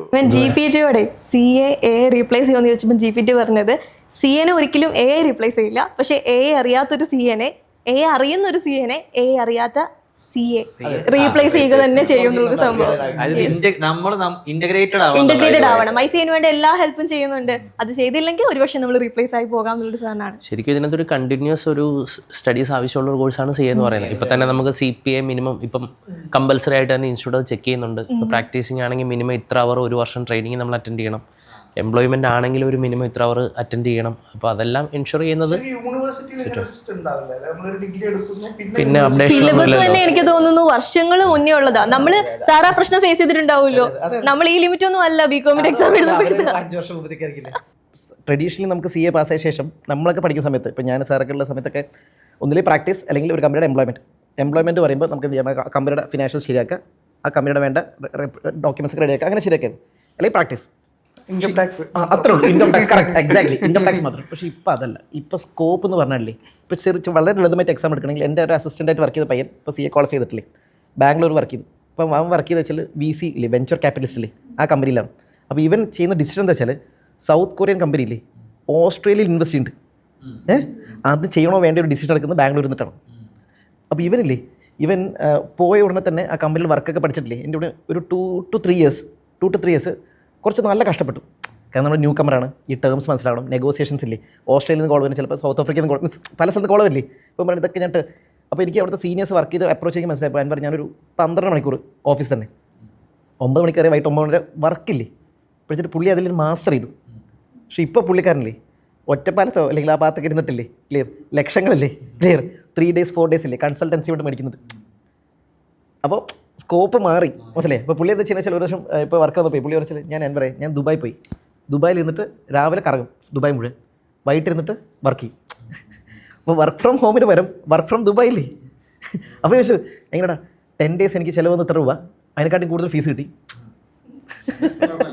കുഴപ്പമില്ല. അപ്പോൾ ഞാൻ വെച്ചാൽ ആൾക്കാരുടെ മൈൻഡ് സെറ്റില്ലേ, പണ്ട് MBBS മതിയായിരുന്നു, ഇപ്പോൾ സ്പെഷ്യലൈസേഷൻ വേണം നിർബന്ധമാണ്. അതുപോലെ CA മാറിക്കൊണ്ടിരിക്കുകയാണ്, നമുക്ക് ഒരു സ്പെഷ്യലൈസേഷൻ വേണം. അതെ. അതായത് CA ഫൈനൽ കഴിഞ്ഞു, മെമ്പറായി എന്നുള്ളത് അവിടെ സ്റ്റോപ്പ് ചെയ്യാന്നുള്ളിടത്ത് കരിയർ ഗ്രോത്ത് ഇല്ല എന്നുള്ളതാണ്. ഓക്കെ. MBBS മെൻഷൻ ചെയ്തുകൊണ്ടാണ് ചിലവിലേക്ക് വരാം. അതായത് ഈ കോഴ്സ് CA എന്ന് പറഞ്ഞ കോഴ്സ് ഇപ്പോൾ സയൻസ് കഴിഞ്ഞ ആൾക്കാർ MBBS ഒക്കെ എടുത്ത് വരുമ്പോൾ എനിക്ക് തോന്നുന്നു ഡോക്ടർ ചികിത്സിക്കുന്നത് നമ്മുടെ അസുഖത്തെ ആണെങ്കിൽ ഒരു CA കമ്പനികളുടെ Finance doctors. ഫിനാൻഷ്യൽ ഡോക്ടേഴ്സ് ആണല്ലോ. അപ്പം എത്രമാത്രം അഫോർഡബിൾ ആണ് ഈ കോഴ്സ് എന്ന് ചോദിച്ചു കഴിഞ്ഞാൽ എങ്ങനെയൊന്ന് പറയാൻ പറ്റുക? ഈ കോഴ്സ് എത്ര ചെലവിൽ പഠിക്കാം എന്ന് ചോദിച്ചു കഴിഞ്ഞാൽ എങ്ങനെയാണ് ഇതിൻ്റെ ഒരു സംഭവം? അല്ല, സിമ്പിളായിട്ട് നമ്മൾ കോസ്റ്റ് ബെനിഫിറ്റ് അനാലിസിസ് ഒക്കെ പറയുമല്ലോ, നമ്മൾ പഠിപ്പിക്കുമല്ലോ CLK പഠിക്കുന്ന കോസ്റ്റ് വരും. അങ്ങനെ നോക്കുകയാണെങ്കിൽ ഏറ്റവും കൂടുതൽ കുറവ് കോസ്റ്റും ഏറ്റവും കൂടുതൽ ബെനിഫിറ്റ് കിട്ടുന്ന ഒരു കോഴ്സ് തന്നെയാണ് തീർച്ചയായും. അതെ അതെ. പിന്നെ എഫേർട്ടില്ല, ഞാൻ ഒരു MBBS എന്നുള്ള കോഴ്സ് നമുക്ക് ആക്ച്വലി നമുക്കറിയാം ഡോക്ടേഴ്സ് ഒരു ഡിവൈൻ പ്രൊഫഷനാണ്, അതൊക്കെ ശരിയാണ്. പക്ഷേ ഞാൻ മനസ്സിലാക്കുന്ന വെച്ചാൽ എൻ്റെ റിലേറ്റീവ് പഠിക്കുന്നുണ്ട്, ഒരു 10 to 12 years എടുക്കും ശരിക്കും പറഞ്ഞാൽ ഒരു ഇൻകം ഏണിംഗ് ആയിട്ടുള്ള ഡോക്ടറല്ലേ, നല്ലൊരു ഏണിംഗ് ഡോക്ടർ 12 years മിനിമം എടുക്കും. അപ്പോൾ ആലോചിക്കും, അപ്പോൾ ഒരാൾ പറഞ്ഞാൽ വെച്ചാൽ യുവർ യൂത്തില്ലേ, നിങ്ങളുടെ ഒരു മെയിൻ ടൈം പഠിക്കാനും എഫേർട്ട് ഇട്ടൊക്കെ പോയില്ലേ, അതിന് ഒരുപാട് പോകും. CA വെച്ച് കമ്പയർ ചെയ്യുമ്പോൾ എൻ്റെ അഭിപ്രായത്തിൽ മാക്സിമം ഒരു 5 years 6 yearsനകത്ത് സെറ്റിലാകാൻ പറ്റും, ഏൺ ചെയ്തെടുത്ത് നമുക്ക് നല്ലൊരു കംഫർട്ടബിൾ ഏണിംഗ് കിട്ടും. അപ്പോൾ നിങ്ങൾക്ക് കുറച്ചും കൂടെ എന്ത് ചെയ്യാൻ പറ്റും, ലെസ് കോസ്റ്റിൽ കമ്പയർഡ് ടു ഉദ്ദേശിച്ച ലെസ് എഫേർട്ടിൽ. അത് അഫോർഡബിലിറ്റി വെച്ച് നോക്കുമ്പോൾ ഇതാണ്. പിന്നെ കുറെയൊക്കെ പാഷനാണ്, ഈ പറഞ്ഞ പോലെ 12 കൊല്ലം അത്രയും ആഗ്രഹമുള്ള പാഷനേറ്റ് വ്യക്തിക്ക് സന്തോഷം തന്നെയാണ് തീർച്ചയായും. ഇല്ലെങ്കിൽ വെറുതെ. എന്നെ സംബന്ധിച്ച് എനിക്ക് തോന്നിയ എനിക്ക് ഈ കോഴ്സിലേക്ക് വന്നിട്ട് ഏറ്റവും കൂടുതൽ ചിലവായത് പഠിക്കാനുള്ള ചിലവിനേക്കാൾ ഒരു കഴിക്കാനുള്ള ചിലവാണ്, ഹോസ്റ്റൽ ഫീസ്. പിന്നെ ഞാൻ ഇന്റർമീഡിയറ്റ് അപ്പോൾ ഇന്റർ കഴിഞ്ഞ ആർട്ടിക്കിൾഷിപ്പ് കയറി ആ സമയത്ത് തന്നെ ക്ലാസ്സസ് സ്റ്റാർട്ട് ചെയ്തു, ക്ലാസ് എടുക്കുന്നുണ്ട്. പിന്നെ ഫൈനൽ ഒരു ഗ്രൂപ്പ് പെൻഡിങ് കിടക്കുന്ന സമയത്ത് ക്ലാസ് എടുക്കുന്നുണ്ട്. അപ്പോൾ എന്നെ സംബന്ധിച്ച് ഞാൻ എന്ത് ഇതിനു വേണ്ടി പഠിക്കാൻ വേണ്ടി മുടക്കിയിട്ടുണ്ടോ അത് പാസ്സാവുന്നതിന് ഇപ്പം തന്നെ റിക്കവർ ആയിട്ടുണ്ട്. അല്ല, എനിക്ക് ആർട്ടിഷിപ്പ് സമയത്ത് ഇപ്പോഴാണ് റേറ്റ് കിട്ടിയത്. എൻ്റെ ആർട്ടിഷിപ്പ് സമയത്ത് എനിക്ക് 8-14 വർഷം മുമ്പ് എൻ്റെ ആർട്ടിഷിപ്പ് സമയത്ത് എനിക്ക് സ്റ്റൈപ്പൻഡ് കിട്ടിയത് 14,000 രൂപയായിരുന്നു പെർ മന്ത്. എനിക്ക് 14,000 രൂപ ലാസ്റ്റ് സാലറി. അതെ, ലാസ്റ്റ് പറഞ്ഞാൽ എനിക്ക് മറ്റേ അവിടെ ലീവ് സാലറി ഉണ്ട്, ലാസ്റ്റ് ഇയർ ആയിരുന്നു. പക്ഷേ ലീവ് സാലറി ഉണ്ട് സാറേ, ഒരു മാസം 28,000 രൂപ ഉണ്ട്. അതായത് ഡബിൾ സാലറി ഇല്ലേ, ലീവ് സാലറി ഒക്കെ ഇല്ലേ, കാൽക്കുലേറ്റ് ബോണസ് കാൽക്കുലേറ്റ് ചെയ്യുന്ന ഓഫീസായിരുന്നു. എവിടെ സാർ ചെയ്ത്? കോയമ്പത്തൂർ ചെയ്ത്. അവിടെ അന്ന് ബിഗ് 4-ന് 6,000 ആയിരുന്നു സ്റ്റൈപ്പൻഡ് എങ്കിൽ എനിക്ക് 10-12 ഉണ്ടായിരുന്നു, അവസാനത്തെ 14 ഉണ്ടായിരുന്നു. അപ്പോൾ ആലോചിക്കുക, അങ്ങനെ നോക്കുകയാണെങ്കിൽ ഇറക്കിയ കോസ്റ്റിനെക്കാട്ടി കൂടുതൽ പൈസ റിക്കവർ ആയി. എനിക്ക് തോന്നുന്നു ഷെയർസ് ഒരു വീഡിയോ ചെയ്തിട്ടുണ്ടായിരുന്നു, കോസ്റ്റ് ഇല്ലാതെ പഠിക്കും. ഓൾമോസ്റ്റ് ശരി തന്നെയാണ്, കാരണം 2 yearsനകത്ത് ആർട്ടിഫിഷ്യൽ നമുക്ക് പൈസ തിരിച്ച് കിട്ടുകയും ചെയ്യും. അപ്പോൾ എൻ്റെ കൂടെ ഇപ്പോൾ ട്രിപ്പിൾ അക്കാഡമിക് ഹെഡ് ഉണ്ട്, CA അക്കാഡമിക് ഹെഡ് ഉണ്ട്, ഫാക്കൽറ്റി ഉണ്ട്. അപ്പോൾ ട്രിപ്പിൾ ഐയിൽ എന്തുകൊണ്ടൊരു കുട്ടി CA പഠിക്കാൻ വരണം എന്ന് ചോദിച്ചു കഴിഞ്ഞാൽ ഒരു ഉത്തരം വീതം പറയുമെന്നുള്ളതാണ്. എനിക്ക് തോന്നുന്നു ഏറ്റവും കേരളത്തിലെ ഏറ്റവും എക്സ്പീരിയൻസ്ഡ് ആയിട്ടുള്ള ഒരു പാനൽ ട്രിപ്പിൾ ഐയിലായിരിക്കും. കാരണം ആ ഒരു എന്ത് പഠിപ്പിക്കണം എന്നുള്ളത് നമുക്കറിയാം. കാരണം സ്റ്റുഡൻസ് എക്സാമിന് എന്ത് വരും, അപ്പോൾ ഏത് ലെവലിൽ അവർ ചിന്തിക്കണം, അപ്പോൾ അത് നമുക്കറിയാം. കാരണം ഇനീഷ്യലി നമ്മളൊക്കെ തുടങ്ങുന്ന സമയത്ത്, ഇപ്പോൾ സ്റ്റാർട്ടിങ്ങിൻ്റെ സമയത്ത് നമ്മൾ എന്ത് ചെയ്യും, പിള്ളേരൊന്ന് ഇമ്പ്രസ് ചെയ്യുക, ജസ്റ്റ് ക്ലാസ്സിലൊന്ന് ഒരു വൈബാക്കുക എന്നതിലൊരു ഇതിലേക്ക് പോകുമ്പോൾ ചിലപ്പോൾ റിസൾട്ട് കോംപ്രമൈസ് ചെയ്യേണ്ടി വരും. അപ്പം ഞാൻ ഏറ്റവും കൂടുതൽ കാണുന്ന ഒരു മെയിൻ എന്ന് പറയുന്നത് ഭയങ്കര മീൻസ് കേരളത്തിൽ സെർച്ച് ചെയ്ത് കഴിഞ്ഞാൽ തന്നെ ഏറ്റവും കൂടുതൽ എക്സ്പീരിയൻസ്ഡ് ആയിട്ടുള്ള ഒരു പാനൽ ഇവിടെ അവൈലബിൾ ആയിരിക്കും.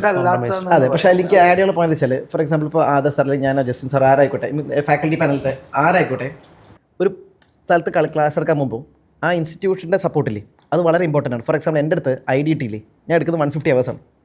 എൻ്റെ അടുത്ത് വേറെ ഇൻസ്റ്റിറ്റ്യൂഷൻ വിളിച്ചിട്ട് പറഞ്ഞു, അൻവർ സാർ വരണം എന്നൊക്കെ പറഞ്ഞു. അപ്പോൾ ഞാൻ നോക്കട്ടെ എന്നൊക്കെ പറഞ്ഞു. പക്ഷേ 80 hours എടുക്കണം ക്ലാസ്. ട്രിപ്പിൾ ഐ നമ്മൾ പ്രൊവൈഡ് ചെയ്ത ക്ലാസ്സിലും പറഞ്ഞു പിള്ളേർക്ക്, നമ്മൾ ഇത്രയും ഞാൻ ഡീറ്റെയിൽ ആയിട്ട് അനാലിസിസ് ചെയ്തിട്ട് പിള്ളേർക്ക് കാണിച്ചു, പിള്ളേർ ഇത്രയും ചാപ്റ്റർ ലിങ്ക് ചെയ്തത് പഠിച്ചു. അപ്പോൾ ഞാൻ പറഞ്ഞു, ഇത് നമുക്ക് ഇതിനെ എടുക്കാൻ പറ്റുന്നത് ഇത്ര അവറുള്ളത് കൊണ്ടാണ്. എനിക്ക് തോന്നുന്നു അത് ട്രിപ്പിൾ ഐ പ്രൊവൈഡ് ചെയ്യുന്നുള്ളൂ പാസ് ഓഫ് നോ. കാരണം ബാക്കി എല്ലാ സ്ഥലത്തും ഇത്ര, അപ്പോൾ ഇൻസ്റ്റിറ്റ്യൂഷനാണ് അവർ തീരുമാനിക്കുക, ഫാക്കൽറ്റി അതിനനുസരിച്ച് വർക്ക് ചെയ്യും. ഫോർ എക്സാമ്പിൾ ഒരു ഡോക്ടർ അടുത്ത് പറയാണ് സർജറി ചെയ്യണം 10 minute, അയാൾ എന്ത് ചെയ്യും അല്ലേ? ഞാൻ ആലോചിച്ചു, ശരിയല്ലേ? സർജറിയുടെ ടൈം തീരുമാനിക്കുന്ന ആരാ? ഡോക്ടറാണ്, ഹോസ്പിറ്റലല്ല. അതേ എഫേർട്ട് എനിക്ക് ഇവിടെ തോന്നുന്നു. ട്രിപ്പിൾ ഐ ശരിക്കും പറഞ്ഞാൽ ഫാക്കൽറ്റീസ് അവേഴ്സ് ചോദിച്ചിട്ട് അതിനൊരു ബഡ്ജറ്റഡ് അവേഴ്സ് ഫിക്സ് ചെയ്തിട്ട് നമ്മൾ മാക്സിമം അതിൻ്റെ അകത്ത് തന്നെ അല്ലേ തീർക്കാൻ നോക്കുകയാണെങ്കിൽ സ്റ്റുഡൻസിന് എൻ്റെ തോന്നുന്നു ഇപ്പോൾ ABCD എന്നുള്ള സിനാരിയോ ഇല്ലേ എക്സാമിന് വരുന്നുണ്ട്. അപ്പോൾ നമ്മൾ ABCD എന്നുള്ള എല്ലാ സിനാരിയോ എടുത്ത് വരുമ്പോൾ ടൈം എടുക്കും, അതാണ് പ്രശ്നം വരുന്നത്. അപ്പോൾ ഇത്രയും ടൈം എനിക്ക് തോന്നുന്നു ഇപ്പോൾ ഇതേ ഫാക്കൽറ്റി പാനൽ വേറെ എവിടെ ഉണ്ടെങ്കിലും ഇത്ര ടൈം ഇല്ലെങ്കിൽ റിസൾട്ട് ഉണ്ടാക്കാൻ പറ്റില്ല. അത് ട്രിപ്പിൾ ഐയുടെ പോസിറ്റീവാണ്. കാരണം ഇവിടെ എനിക്ക് തോന്നുന്നു ഇപ്പോൾ മാനേജ്മെൻറ്റ് സൈഡ് തന്നെ കുട്ടികൾ പാസ്സാവണം എന്നൊരു ആഗ്രഹമില്ലേ, ഉള്ളിനുള്ളിലൊരു സാധനം ഉണ്ടല്ലോ. എനിക്കോട് നമ്മുടെ മാനേജ്മെൻറ്റിൽ 2 ആൾക്കാരും CA ബാക്ക്ഗ്രൗണ്ട് ഉള്ളതുകൊണ്ടും അല്ലേ, അതൊരു ഇമ്പോർട്ടൻ്റ് ആണ്. കാരണം അവരും ഇത് ബാക്ക്ഗ്രൗണ്ട് ഉള്ള ആൾക്കാരായതുകൊണ്ട് എന്താണ് ഇത് പാസ്സാവണം എന്നുള്ളതല്ലേ, അപ്പോൾ അവർക്കും അറിയാം. എനിക്കാണ് അതൊരു ഭയങ്കര ഇമ്പോർട്ടൻറ്റ് ഫാക്ടറാണ്. എൻ്റെ പോയിന്റും അത് തന്നെയായിരുന്നു. നമുക്കിവിടെ ഒരു അക്കാഡമിക് ടീം എന്ന് പറഞ്ഞൊരു സംഭവം ഉണ്ടല്ലോ, അതിലേക്ക് വരുമ്പം നമുക്ക് കിട്ടുന്ന ഇൻസ്ട്രക്ഷൻ കംപ്ലീറ്റ് സ്റ്റുഡൻസിൻ്റെ പോയിന്റ് ഓഫ് വ്യൂവിൽ ചിന്തിക്കുക എന്നുള്ളതാണ്. എന്താണെങ്കിലും ഇതൊരു ബിസിനസ് സ്ഥാപനമാണ്. അപ്പം ബാക്കി ചിന്തിക്കുന്നവരുടെ പോയിന്റിൽ ബാക്കി ആംഗിൾ, ഇൻകം, റവന്യൂസ്, ഇതെല്ലാം വരുമെന്നുണ്ടെങ്കിലും നമുക്ക് അക്കാഡമിക് ടീമിന് ഫുൾ ആഷിഫ് സാറിൻ്റെ കയ്യിൽ നിന്നാണെങ്കിലും നമുക്ക് കിട്ടുന്ന ഇൻപുട്സ് ഒന്നും സ്റ്റുഡൻസിന് കോംപ്രമൈസ് ആവരുത്. നമ്മളുടെ പ്ലാനോ കാര്യങ്ങളോ സ്റ്റുഡൻസിനെ നെഗറ്റീവ്ലി അഫക്റ്റ് ആവരുത്. അപ്പം നമ്മളുടെ ടീം എന്ന് പറയുന്നത് തന്നെ എന്താ ഒരു ഡെമോക്രസിയാ by the students for the students ആണ്. നമ്മുടെ ടീമിലുള്ളതും സ്റ്റുഡൻസ് തന്നെയാണ്, നമ്മുടെ തന്നെ സ്റ്റുഡൻസ് ഉൾപ്പെടെ കഴിഞ്ഞവരൊക്കെയാണ് ഉള്ളത്. അപ്പോൾ ശരിക്കും ആ ടീം സ്റ്റുഡൻസിൻ്റെ പോയിന്റ് ഓഫ് വ്യൂവിൽ എല്ലാ ആംഗിളും ചിന്തിച്ചിട്ടാണ് നമ്മളുടെ ഒരു ഒപ്പീനിയൻ ഒരു ഡിസിഷനിലേക്ക് കൊടുക്കുന്നത്. അത് ശരിക്കും ഒരു പോസിറ്റീവ് തിങ് തന്നെയാണ്. മനസ്സിലായി. അപ്പാർട്ട് ഫ്രം ദിസ് ഈ സ്റ്റഡി എനിക്ക് തോന്നുന്നു ഇപ്പം അക്കാഡമിക്സിൻ്റെ കാര്യം പറഞ്ഞുകൊണ്ടാണ് വലിയൊരു ടീം നമുക്ക് ബിഹൈൻഡ് ദി സ്ക്രീൻ ചിലപ്പോൾ കുട്ടികൾ ഇപ്പോൾ പലപ്പോഴും കാണാറില്ല എന്നുള്ളതാണ്. അപ്പോൾ അവിടെ പ്രവർത്തിക്കുന്നുണ്ട് കുട്ടികളുടെ നല്ല പെർഫോമൻസിന് വേണ്ടിയിട്ട്. അവിടെ എന്തൊക്കെ കാര്യങ്ങളാണ് നമ്മൾ കുട്ടികൾക്ക് വേണ്ടി പ്രൊവൈഡ് ചെയ്യുന്നത്? യൂഷ്വലി നമ്മൾ അനലൈസ് ചെയ്യുന്നത് ഏറ്റവും നല്ല ഫാക്കൾട്ടീസിനെ കൊടുക്കുമ്പോഴും ഇപ്പോൾ ഇവർ തന്നെ പറയുന്നുണ്ട് ഒരു ഇത്ര പെർസെൻറ്റേജ് മേ ബി ഒരു 50-40 അതായിരിക്കും ഒരു നല്ല ഫാക്കൾട്ടി പഠിപ്പിച്ചിട്ടും ഇവർ ഒരിക്കലും ബുക്ക് തിരിഞ്ഞു നോക്കുന്നില്ല, റിവിഷൻ ചെയ്യുന്നില്ല, എക്സാംസ് എഴുതുന്നില്ല എന്നൊക്കെയാണെങ്കിൽ ആ റിസൾട്ട് എത്തിക്കാൻ പറ്റുള്ളൂ. ബാക്കി ആഡ്വാൻസുകൾ കൊടുക്കാൻ പറ്റുന്ന ഫുൾ പ്രഷർ പോകുന്നത് അക്കാഡമിക് സൈഡിൽ നിന്നാണ്. നമ്മൾ ഇരുന്ന് റിസർച്ച് ചെയ്തിട്ടും ഇൻസ്റ്റിറ്റ്യൂട്ട് ഇടുന്ന മോഡൽ ഓഫ് ക്വസ്റ്റ്യൻസ് കളക്ട് ചെയ്തിട്ടുമാണ് നമ്മൾ ഇവർക്ക് വീക്ക്ലി മന്ത്ലി എക്സാമിനേഷൻസ് നമ്മൾ കണ്ടക്ട് ചെയ്യുന്നത്. ഇവൻ ഏറ്റവും അടിപൊളിയായിട്ടൊരു സംഭവം നമ്മൾ ഈ ഒരു റീസെൻ്റ്ലി ലോഞ്ച് ചെയ്തതാണ് സ്റ്റുഡൻസിൻ്റെ ട്രാക്കർ. അവർക്ക് ഫുള്ള് അവരുടെ പ്രോഗ്രസ് എങ്ങനെയുണ്ട്, ഡെയിലി അവർ എത്രത്തോളം പഠിക്കുന്നുണ്ട്, അവർ തന്നെ സെൽഫ് അസസ് ചെയ്യുക. നമ്മൾ അവരെ പ്രഷർ ചെയ്യുവല്ല, അവർ ആ ഒരു ട്രാക്കർ മുന്നോട്ട് കൊണ്ടുപോകുമ്പോൾ അവർക്ക് തന്നെ അവർ ചെയ്യുന്നത് സഫീഷ്യൻ്റ് ആണോ അല്ലയോ എന്ന് അതിൽ മാർക്ക് ചെയ്ത് പോകാൻ പറ്റും. പിന്നെ നമ്മൾ ഇതുവരെയുള്ള MCQൻ്റെ എനിക്ക് ആപ്പിലുള്ള MCQ ക്വസ്റ്റ്യൻസിൻ്റെ നമ്മളിപ്പോൾ ലാസ്റ്റ് 2 years ആയിട്ട് ചെയ്ത കാര്യം എനിക്ക് തോന്നുന്നു അത് ഭയങ്കര എഫക്റ്റീവാണ്. കാരണം ആപ്പിൽ തന്നെ കുട്ടി നമുക്ക് MCQs സോൾവ് ചെയ്തിട്ട് പിള്ളേർക്ക് അപ്പം തന്നെ മാർക്ക് അറിയാൻ പറ്റും. അപ്പോൾ എനിക്ക് നമുക്ക് നമ്മളൊരു 2 ആഴ്ച എടുത്ത ചാപ്റ്റേഴ്സ് ഇല്ലേ, കുട്ടികൾക്ക് അങ്ങനെ MCQ ടെസ്റ്റ് വരുമ്പോൾ പിള്ളേർ ഡിസ്ക്രിപ്റ്റീവ് എഴുതും, കുറച്ച് തന്നെ MCQ ചെയ്യുന്നുണ്ട്. എനിക്ക് അത് ഭയങ്കര ഇമ്പോർട്ടൻ്റ് ആണ്. ശരിക്കും ഈ ഇൻപുട്സ് മൊത്തം വരുന്നത് നമ്മുടെ ടീമിൽ നിന്ന് തന്നെയാണ്. അവർ ഓരോ തവണ എക്സാം എഴുതുമ്പോഴും ഇതിങ്ങനെ കിട്ടിയാൽ നല്ലതായിരുന്നു എന്നുള്ള സജഷൻ തന്നെയാണ് നമ്മുടെ പോളിസീസ് ആയിട്ട് കൺവേർട്ട് ആവുന്നത്. അതിൻ്റെ ശരിക്കും ഒരു ഈ പറഞ്ഞതിൽ ആഡ് ഓൺ ചെയ്യുവാണെങ്കിൽ നമ്മുടെ വർക്ക് ബുക്ക് മെയിനായിട്ട് ഇൻസ്റ്റിറ്റ്യൂട്ട് വന്ന എല്ലാ ടൈപ്പ് ഓഫ് ക്വസ്റ്റ്യൻസും നമ്മൾ കവർ ചെയ്തവർക്ക് കൊടുക്കുന്നുണ്ട്. അത് ഈ പറഞ്ഞ പോലെ ആപ്പ് ത്രൂ ആയിട്ടും അവർക്ക് അല്ലാതെ ഫിസിക്കലി എക്സാം എഴുതുന്ന പോലെയും ഡിസ്ക്രിപ്റ്റീവ് എക്സാമിനേഷൻസും ഈ മോഡൽ കൊടുക്കുന്നുണ്ട്. ട്രാക്കർ നമ്മൾ പ്രൊവൈഡ് ചെയ്യുന്നുണ്ട്. പിന്നെ എനിക്ക് തോന്നുന്നു ലാസ്റ്റ് വരുന്ന സമയത്തൊരു റിവിഷൻ പ്ലാന്, പിന്നെ ഈ ഫാക്കൽറ്റീസ് എടുക്കുന്ന MTP RTPs ഒക്കെ യൂട്യൂബിൽ വരുന്നുണ്ടല്ലോ, അത് നമ്മൾ നല്ലപോലെ ഇവരെ പ്രഷർ ചെയ്തിട്ടാണ് സംഭവങ്ങൾ വരുന്നത്. ക്ലാസ് കഴിഞ്ഞിട്ട് വൈകിട്ട് ഇരുന്നിട്ട് RTP എന്ന് പറയുന്നില്ലേ. പക്ഷെ ഞാൻ എന്താ വിചാരിക്കുന്നത് 2 ദിവസം മിണ്ടാണ്ടിരുന്ന പൊക്കോളം എന്നുള്ളത്. പക്ഷെ പോയില്ല. 3-ാമത്തെ ദിവസം കോൾ വരും, 4-ാമത്തെ ദിവസം കോൾ വരും, എന്നാൽ 5-ാമത്തെ ദിവസം എടുക്കാം. സാർ അതിന്റെ പോയിന്റ് എന്താണെന്നറിയോ, നമ്മൾ കുട്ടികളോട് പറയുമ്പോൾ അവരൊരു RTP നോക്കണമെങ്കിൽ ദിവസം ഒരു 2 ദിവസമെങ്കിലും എടുക്കും, അവർ തന്നെ നോക്കും. അല്ല നമുക്ക് ചെയ്യണം, പക്ഷെ ക്ലാസ് തുടർച്ച ക്ലാസ് അല്ലേ. എനിക്കറിയാം ഇങ്ങനത്തെ ഒരു വീഡിയോക്ക് വേണ്ടി വിളിക്കുമ്പോൾ ക്ലാസ് കഴിഞ്ഞ് രാവിലെ മുതൽ വൈകുന്നേരം വരെ കുട്ടികളെ പഠിപ്പിച്ച് ഇറങ്ങി വരുമ്പോൾ ഞാൻ സാർ ഒരു വീഡിയോ. പക്ഷെ ഫാക്കൾട്ടി ഇടപെട്ട ഒരു 1 hourനുള്ളിൽ അവർ ഫുൾ റിവൈസ് ചെയ്യുവാണ്. എൻ്റെ ഇപ്പോൾ ഈ കഴിഞ്ഞ ബാച്ചിൽ പിള്ളേരുണ്ട് ഈ RTP MTP കണ്ട പിള്ളേരില്ലേ, അപ്പോൾ അവർ പറഞ്ഞു സാറേ നമുക്ക് ഇങ്ങനെ ചോദ്യങ്ങൾ വരാം എന്ന് മനസ്സിലാക്കി നമ്മൾ പ്രിപ്പറേഷൻ അനുസരിച്ച് മാറ്റി പറഞ്ഞു. എന്നിട്ട് അവൻ ഇപ്പോൾ എനിക്ക് ജയിക്കാനുള്ള ലെവലിൽ എത്തിയിട്ടുണ്ട്.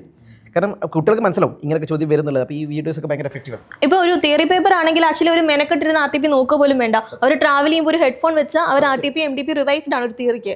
അത്രയും അത് ഭയങ്കര പ്രൊഡക്റ്റീവ് ആയിട്ടുള്ള സാധനമാണ്. അടുത്തത് ഈ കോഴ്സ് പഠിക്കാൻ ആഗ്രഹിക്കുന്ന കുട്ടികൾ എൻ്റെ അച്ഛനും അമ്മയും ഇത് അറിഞ്ഞിരുന്നെങ്കിൽ എന്നാഗ്രഹിക്കുന്ന ചില കാര്യങ്ങളെക്കുറിച്ച് ചോദിക്കാം. ഒന്ന്, CA പഠിക്കുന്ന ഒരു കുട്ടിക്ക് വേണ്ടിയിട്ട് മാതാപിതാക്കൾ നിർബന്ധമായും കൺസിഡർ ചെയ്യേണ്ട അല്ലെങ്കിൽ പ്രൊവൈഡ് ചെയ്യേണ്ട 1-2 കാര്യങ്ങൾ പറയാൻ പറഞ്ഞാൽ എന്തായിരിക്കും? ഫസ്റ്റ് വൺ മനസ്സമാധാനമാണ്. ഇവരായിട്ട് പ്രഷർ ചെയ്യരുത്. എൻ്റെ പേരൻസിൻ്റെ സൈഡിൽ നിന്ന് എനിക്ക് ഏറ്റവും കിട്ടിയ സപ്പോർട്ട് അതാണ്. നിന്നെ കൊണ്ട് പറ്റുന്നത് പോലെ ചെയ്യുക, ഇത്തവണ പറ്റില്ലെങ്കിൽ നമുക്ക് അടുത്ത തവണ നോക്കാം. നമ്മളുണ്ട് ആ ഒരു ഫീൽ നമുക്ക് ഭയങ്കര റിലാക്സേഷൻ തരും. ഓൾറെഡി സിലബസ് തരുന്ന പ്രഷർ ഉണ്ട്, അതിൻ്റെ കൂടി ഇതും കൂടെ ആഡ് ചെയ്യാതിരിക്കുന്നതാണ് ഏറ്റവും വലിയ ഉപകാരം. അത് ഞാൻ കോൺവെക്കേഷനിൽ പറഞ്ഞിരുന്നു. അതായത് ഞാൻ എക്സാം റിസൾട്ട് വെയിറ്റ് ചെയ്യുന്ന സമയത്ത് അന്ന് റിസൾട്ട് ഉച്ചയ്ക്ക് വേണ്ടായിരുന്നു, വൈകിട്ടാരും വന്നിട്ടില്ല. അപ്പോൾ ഞാൻ ടെൻഷൻ അടിച്ചിങ്ങനെ ഇരിക്കുകയാണ്. അപ്പോൾ ജയിക്കോ എന്നുള്ള ടെൻഷനിൽ ഇരിക്കുമ്പോൾ സമയത്ത് ഉമ്മത്ത് പറയണേ ചിലപ്പോൾ ചെക്കൻ തോറ്റുണ്ടാവും, നമ്മുടെ അടുത്ത് പറയാത്താണ്. അപ്പോൾ ഞാൻ ജലൻ്റെ ഇപ്പുറത്തുണ്ട്, വാപ്പ കണ്ടിട്ടില്ല, ഞാൻ ഇപ്പുറത്തുള്ളത്, ഞാൻ ഇപ്പുറത്തുണ്ട്.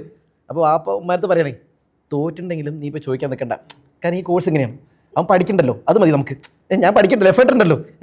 ആ അറ്റംപ്റ്റ് ഞാൻ പാസ്സായി എനിക്ക് ഇപ്പോൾ ഓർമ്മയുണ്ട്. പാസ്സായ ശേഷം ആ മെസ്സേജ് കണ്ട ശേഷമുള്ള എക്സൈറ്റ്മെൻറ്റില്ലേ.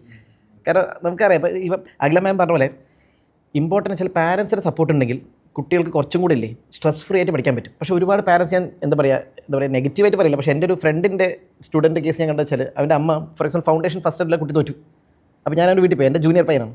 അപ്പോൾ ഞാൻ വീട്ടിൽ പോയപ്പോൾ അവൻ്റെ അമ്മ പറയണേ ഞാൻ CA നിർത്താൻ പോകണം പറഞ്ഞു. അപ്പോൾ എന്താ വെച്ചപ്പോൾ അല്ല ഇവനിനി 3.5 years കിട്ടില്ലല്ലോ, 4 years കിട്ടില്ലല്ലോ, ഫസ്റ്റിൽ പോയില്ലേ, ഇനി എങ്ങനെ ഞങ്ങൾ ചെയ്യും.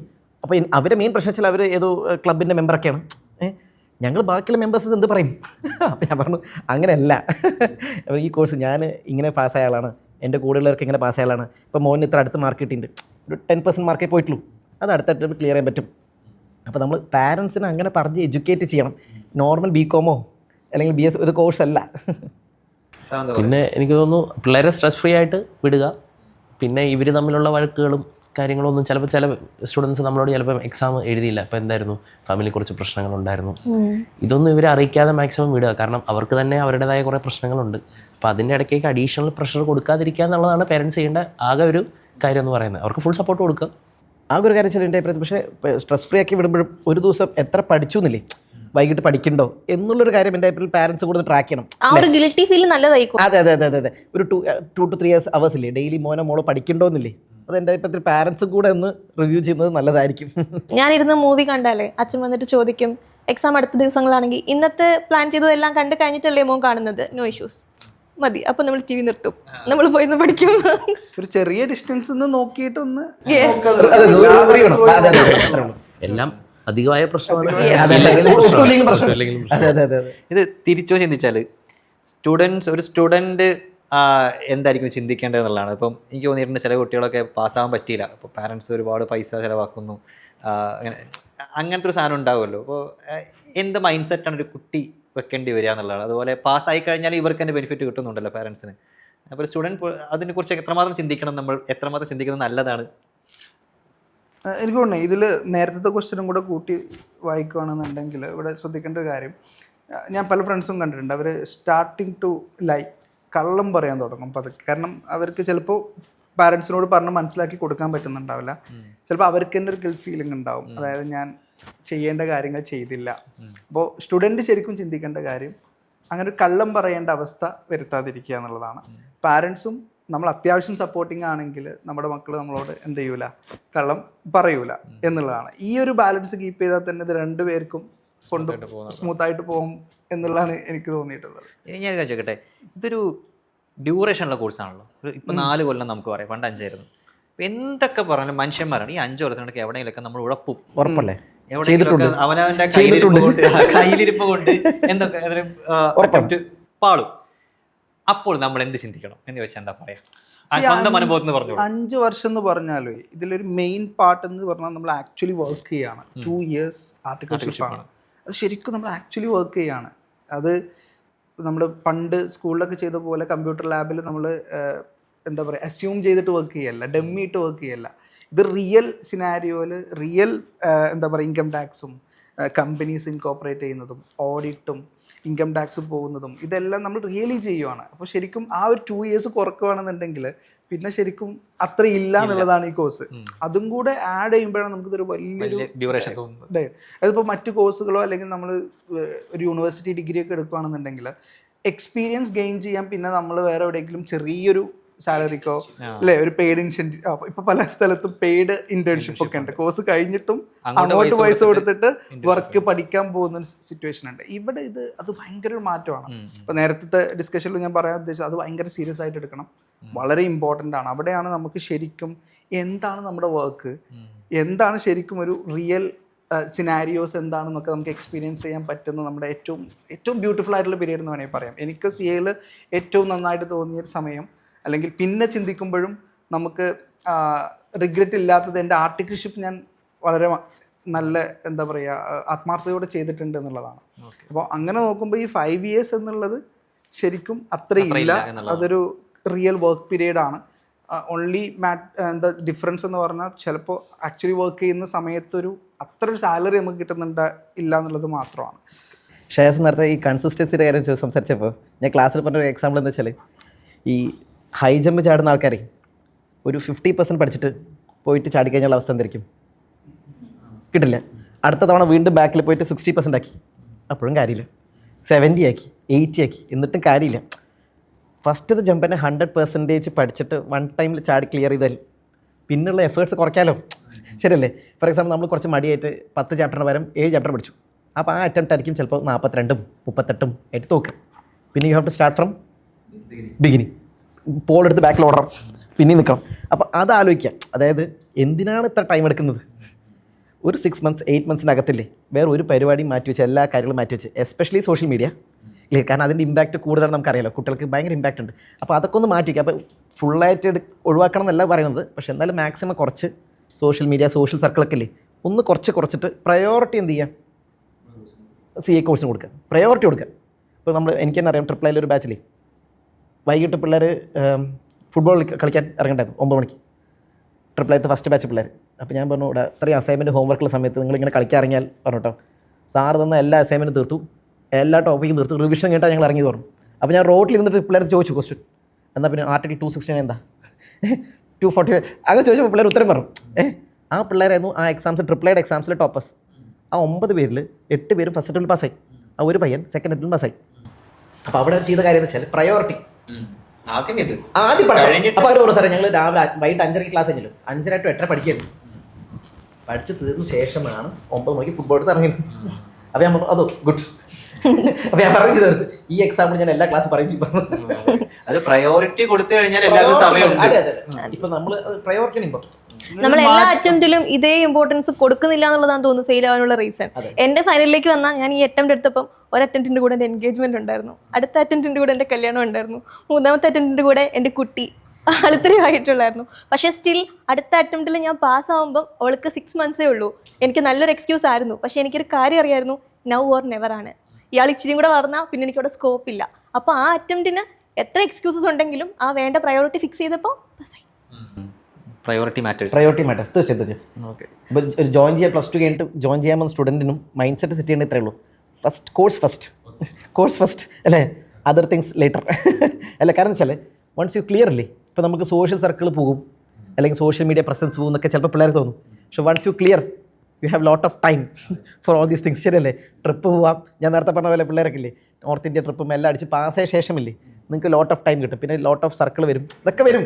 3-4 years ഇല്ലേ, അപ്പോൾ തൽക്കാലം എല്ലാം പോസ്റ്റ് ബട്ടണിൽ അടിച്ച് വെച്ച് ചെയ്യാന്നുള്ളത്. എനിക്ക് തോന്നുന്നു ഇതിൻ്റെ ഒരു ലാസ്റ്റ് ക്വസ്റ്റ്യൻ ആയിട്ട് ചോദിക്കാനുള്ളത്, നിങ്ങളൊക്കെ പഠിക്കുന്ന സമയത്ത് ഫ്രണ്ട്സ് എന്ന് പറഞ്ഞൊരു ഫാക്ടേഴ്സ് ഉണ്ടാവുമല്ലോ ഈ കോഴ്സ് പഠിക്കുന്ന കൂടെയുള്ള ആളുകൾ. അപ്പോൾ ചിലപ്പോൾ ഇത് കാണുന്നവർ പഠിക്കുന്നവരുണ്ടാവും. അപ്പോൾ ഞാൻ ആദർശനോടാണ് ക്വസ്റ്റ്യൻ ഫസ്റ്റ് ചോദിക്കുന്നത്. കാരണം നിങ്ങളുടെ ഒരു സന്തത സഹചാരി നമ്മളെ തന്നെ ഇവിടെ പഠിപ്പിക്കുന്ന ആൾക്കാരൊക്കെ ഉണ്ട്. എത്രമാത്രം ഹെൽപ്പ് ഉണ്ടായിരുന്നു അവരുടേത്, പിന്നെ ഈ ഫ്രണ്ട്സ് കാരണം എന്തെങ്കിലുമൊക്കെ വള്ളി കിട്ടിയിട്ടുണ്ടാവുമല്ലോ. അതായത് അപ്പോൾ എങ്ങനെയാണ് ഫ്രണ്ട്ഷിപ്പ് മെയിൻറ്റെയിൻ ചെയ്യുന്നത് ഈ കോഴ്സിൻ്റെ ഇടയിൽ? ശരിക്കും എന്നെ സംബന്ധിച്ച് എനിക്ക് നല്ല ഫ്രണ്ട്സ് കിട്ടിയേക്കുന്ന എല്ലാം എനിക്ക് CAയിൽ വന്നതിന് ശേഷം. കാരണം നമ്മുടെ ഫൗണ്ടേഷൻ ഇൻ്റർ ജേണിയിലൊക്കെ കാരണം കുറേയൊക്കെ സ്ട്രെസ് ഫ്രീ ആയിട്ട് ഇരുത്താനും, കാരണം നമ്മൾ ആ ഒരു പ്രഷർ ഇല്ലാതെ നിൽക്കാനും കുറേയൊക്കെ ഫ്രണ്ട്സ് നമ്മളെ ഹെൽപ്പ് ചെയ്യും. കാരണം അവർ നമ്മളോട് പ്രിപ്പയർ ചെയ്യുന്നു. അവർ നല്ലൊരു ഗ്യാങ്ങിൽ തന്നെ നമ്മൾ വന്ന് പെട്ട് കഴിഞ്ഞാൽ തന്നെ നമ്മൾ ഓട്ടോമാറ്റിക്കലി പാസ്സാവും. ഇപ്പോൾ ഞങ്ങളെ സംബന്ധിച്ചാണെങ്കിൽ ഇത് കഴിഞ്ഞിട്ട് ആർട്ടിഫിഷ്യൽ പീരീഡ് ഞങ്ങൾ SH ഹോസ്റ്റൽ എന്ന് പറയും. SH കോളേജ് എന്നാണ് എല്ലാവരും കേട്ടിരിക്കുന്നത്. അതിൻ്റെ ഹോസ്റ്റലുണ്ട്, അത് ചാർട്ടേഡ് അക്കൗണ്ടൻസിൻ്റെ CAക്കാരുടെ ഹോസ്റ്റൽ എന്നാണ് പൊതുവെ അറിയപ്പെടുന്നത്.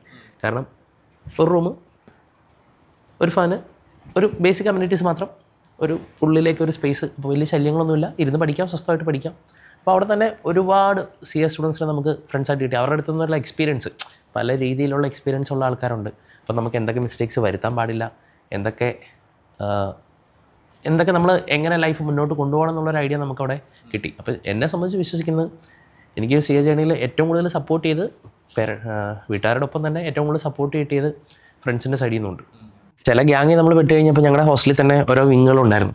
ചിലത് ക്യാരംസ് കളിക്കുന്നൊരു വിങ് വന്നിരിക്കും, ഒരു ഗെയിം എന്ന് പറഞ്ഞുകൊണ്ട് തുടങ്ങും. അങ്ങനെ തുടങ്ങി രാത്രി വരെ മുന്നോട്ട് പോകും, ചീട്ടുകളി. അങ്ങനെ ചിലർ ഒരു ഫോക്കസ് മാറി, ചിലർ ഗെയിം കളിക്കുന്നൊരു വിങ്ങുണ്ട്. നമ്മളൊരു നല്ലൊരു കൂട്ടത്തിൽ തന്നെ പെട്ട് കഴിഞ്ഞാൽ ഓട്ടോമാറ്റിക്കലി നമുക്ക് തന്നെ പഠിക്കാനൊരു താല്പര്യം വരും. കാരണം കൂട്ടുകാർ വർക്ക് ചെയ്യുന്ന കാണുമ്പോൾ നമുക്കും പാസ്സാവണം. അപ്പോൾ ആ ഒരു ഫ്രണ്ട് സൈക്കിൾ ശരിക്കും ജീവിതത്തിൽ എന്നെ ഒരുപാട് ഹെൽപ്പ് ചെയ്തിട്ടുണ്ട്. അത് എല്ലാ സ്റ്റുഡൻസിനും സംബന്ധിച്ചും അത് ലിങ്ക് ചെയ്യാൻ പറ്റും അവരുടെ ഒരു CA ജേണിയിൽ. ബീങ് എ ഗേൾ എനിക്കത് കൂടുതൽ കണക്ട് ചെയ്യാൻ പറ്റും. ഞങ്ങളുടെ ഗ്യാങ്ങിലുള്ള ബോയ്സ് ആണ് ആർട്ടിഫിഷ്യൽ ഫേം തപ്പുന്നതും നല്ല ക്രാഷ് കോഴ്സുകളാണല്ലോ. ഈ കോഴ്സുകളൊക്കെ ഇവിടെ ഇപ്പോൾ അൻവർ സാറിന്റെ ക്ലാസ്സിൽ എന്നെ കൊണ്ട് കയറ്റിയത് ജോബിൻ സാറാണ്. അപ്പോൾ പറഞ്ഞിട്ടാണ് ഞാൻ ആക്ച്വലി പിന്നെ ഞാൻ വേറൊരിടത്ത് ജോയിൻ ചെയ്യാൻ വേണ്ടി എറണാകുളത്ത് വന്ന് ഇറങ്ങിയതിന് ശേഷമാണ് IDT ആണോ ക്ലാസ്സിൽ കയറാൻ പോകുന്നത്, അവിടെ കയറണ്ട, ഇവിടെ വന്ന് അൻവർ സാറിന്റെ ക്ലാസ്സിൽ കയറിയാൽ മതി എന്ന് പറഞ്ഞിട്ട് ആ മൊമെന്റിൽ എന്നെ മാറ്റിയത് ജോബിയാണ്. അപ്പം നമുക്ക് ഈ ഒരു നല്ല ചോയ്സസ് എല്ലാം സെലക്ട് ചെയ്തിരുന്ന ഈ ഒരു ഫ്രണ്ട് സർക്കിൾ തന്നെയാണ്. സാർ ഇപ്പോൾ പറഞ്ഞ പോലെ തന്നെ. അതായത് ജോബിൻ സാർ എന്ന് പറഞ്ഞത് നമ്മുടെ ഫൗണ്ടേഴ്സിൽ ഒരാളാണ്. ഇപ്പൊ ഈ കഥയിലെ അൻവർ സാർ കൂടെ ഇരിക്കുന്നു. ഞാൻ ജോബിന് ഒരുമിച്ച് ടീച്ചിങ് തുടങ്ങിയത് അതുവരെ നമ്മളെല്ലാം ആ ഫ്രണ്ട് സർക്കിളിലൂടെ തന്നെ വന്നതാണ്. അല്ല, ഞാൻ പഠിക്കുന്ന സമയത്തല്ല, കഴിഞ്ഞതിന് ശേഷം ഇത് പറയുമ്പോൾ ഓരോ ചെന്നൈയിലുള്ള സമയത്ത് നമ്മുടെ ഫ്രണ്ട് സർക്കിൾ ഒരുമിച്ചുള്ള രാവിലെ എനിക്ക് എപ്പോഴും രാവിലെ എണീക്കാൻ മടിയുള്ളതാണ്. രാവിലെ 6 മണിക്ക് ക്ലാസ്. അപ്പോൾ ഇതിലുള്ള കൂടുള്ളവരൊക്കെ 5:30 ഒക്കെ റെഡി ആയി നിൽക്കും. ഞാനാണ് ഏറ്റവും ലേറ്റ് വരേണ്ടത്. അപ്പോൾ അവർ തട്ടിയടിപ്പിക്കുന്ന തന്നെ 2002 വർഷം ചെയ്യാവണ്ടേ ഈ ഇയർ വെച്ച് എന്നെ എണിപ്പിക്കുന്നതാണ്. അൻവർ 2012 സി ആവണ്ടേ, 12 പറഞ്ഞു 13 അപ്പോൾ സി ആവണ്ടേ എന്ന് പറഞ്ഞാൽ തട്ടിയടിപ്പിക്കുന്നുണ്ട്. അപ്പോൾ അത് വെച്ച് നമ്മൾ എങ്ങനെ വിളിച്ചിട്ട് ക്ലാസ്സിലൊക്കെ പോയി. എൻ്റെ എക്സ്പീരിയൻസ് ആയിരിക്കും കൂടുതൽ കുറച്ചും കൂടെ സി എ റിലേറ്റഡ് ഡൗട്ട്സും കാര്യങ്ങളൊക്കെ സീനിയേഴ്സിൻ്റെ അടുത്ത് തന്നെ, ഇന്ന ഇത് പഠിച്ചാൽ മതി, ഇവിടുന്ന് തുടങ്ങണം, അങ്ങനത്തെ കാര്യങ്ങളൊക്കെ ഉണ്ട്. പക്ഷെ ഞാൻ ചെന്നൈയിൽ ആർട്ടിക്കിൾഷിപ്പ് ചെയ്തു. അപ്പോൾ ചെന്നൈയിൽ ആർട്ടിക്കിൾഷിപ്പ് ചെയ്തപ്പോൾ ഞാൻ നിന്നത് ഇതുപോലെ സി എക്കാരുള്ള അങ്ങനത്തെ ഹോസ്റ്റലും അങ്ങനെ ഒന്നല്ല. എന്നെ എൻ്റെ ഒരു റിലേറ്റീവ് ഒരു സ്ഥലത്താക്കിയിരിക്കുകയായിരുന്നു. കാരണം ഞാൻ നശിച്ചു പോകുമെന്നൊക്കെ വിചാരിച്ചിട്ടായിരിക്കും. പക്ഷെ ഇവരെല്ലാം വർക്ക് ചെയ്യുന്ന ആൾക്കാരാണ്. അപ്പോൾ അവരൊരു കുട്ടിയെപ്പോലെ എന്നെ ഇത് ചെയ്യുന്നു. അപ്പോൾ എനിക്ക് ഒരു വീട്ടിൽ തന്നെ നിൽക്കുന്നത് പോലെ കുറേ സീനിയേഴ്സ് അവിടെ ഉണ്ട്. പക്ഷെ അവരൊക്കെ ഈ കോഴ്സിനും എനിക്കും തരുന്നൊരു മര്യാദ, ഇപ്പോൾ വേറെ എന്തെങ്കിലും ആക്ടിവിറ്റീസ് ഉണ്ടെങ്കിലോ നിനക്ക് ക്ലാസ് ഉണ്ടോ, അപ്പോൾ അങ്ങനത്തെ ഇത്. അതേപോലെ എൻ്റെ നാടെന്ന് പറഞ്ഞാൽ അവിടെയുള്ള ഒരു ഫ്രണ്ട്സും എനിക്ക് തോന്നുന്നു അവർ ഡിഗ്രി പോലും പഠിക്കുന്ന ആൾക്കാരല്ല. എന്നാൽ പോലും അവർ ഇപ്പോൾ സിനിമയ്ക്ക് വിളിക്കുകയാണെങ്കിലും ഇനി കളിക്കാൻ പോവുകയാണെങ്കിലും ഒക്കെ നിർബന്ധിക്കും. ഒരു വട്ടം ചോദിക്കും, എന്നിട്ട് ഞാൻ പറയണില്ലടാ എനിക്ക് പഠിക്കാനുണ്ടെന്ന് പറഞ്ഞാൽ ചിലപ്പോൾ ഒരു വട്ടം കൂടെ അവർ പറഞ്ഞാൽ നമ്മൾ പോകും. പക്ഷെ അവർ തന്നെ അവർ സ്റ്റെപ്പ് എടുക്കുന്നുള്ളതല്ല, അവൻ പഠിക്കുകയായിരിക്കും, അവൻ ഇനി വിളിക്കണ്ട. അപ്പോൾ ആ ഒരു സപ്പോർട്ട് ഭയങ്കരമാണ്.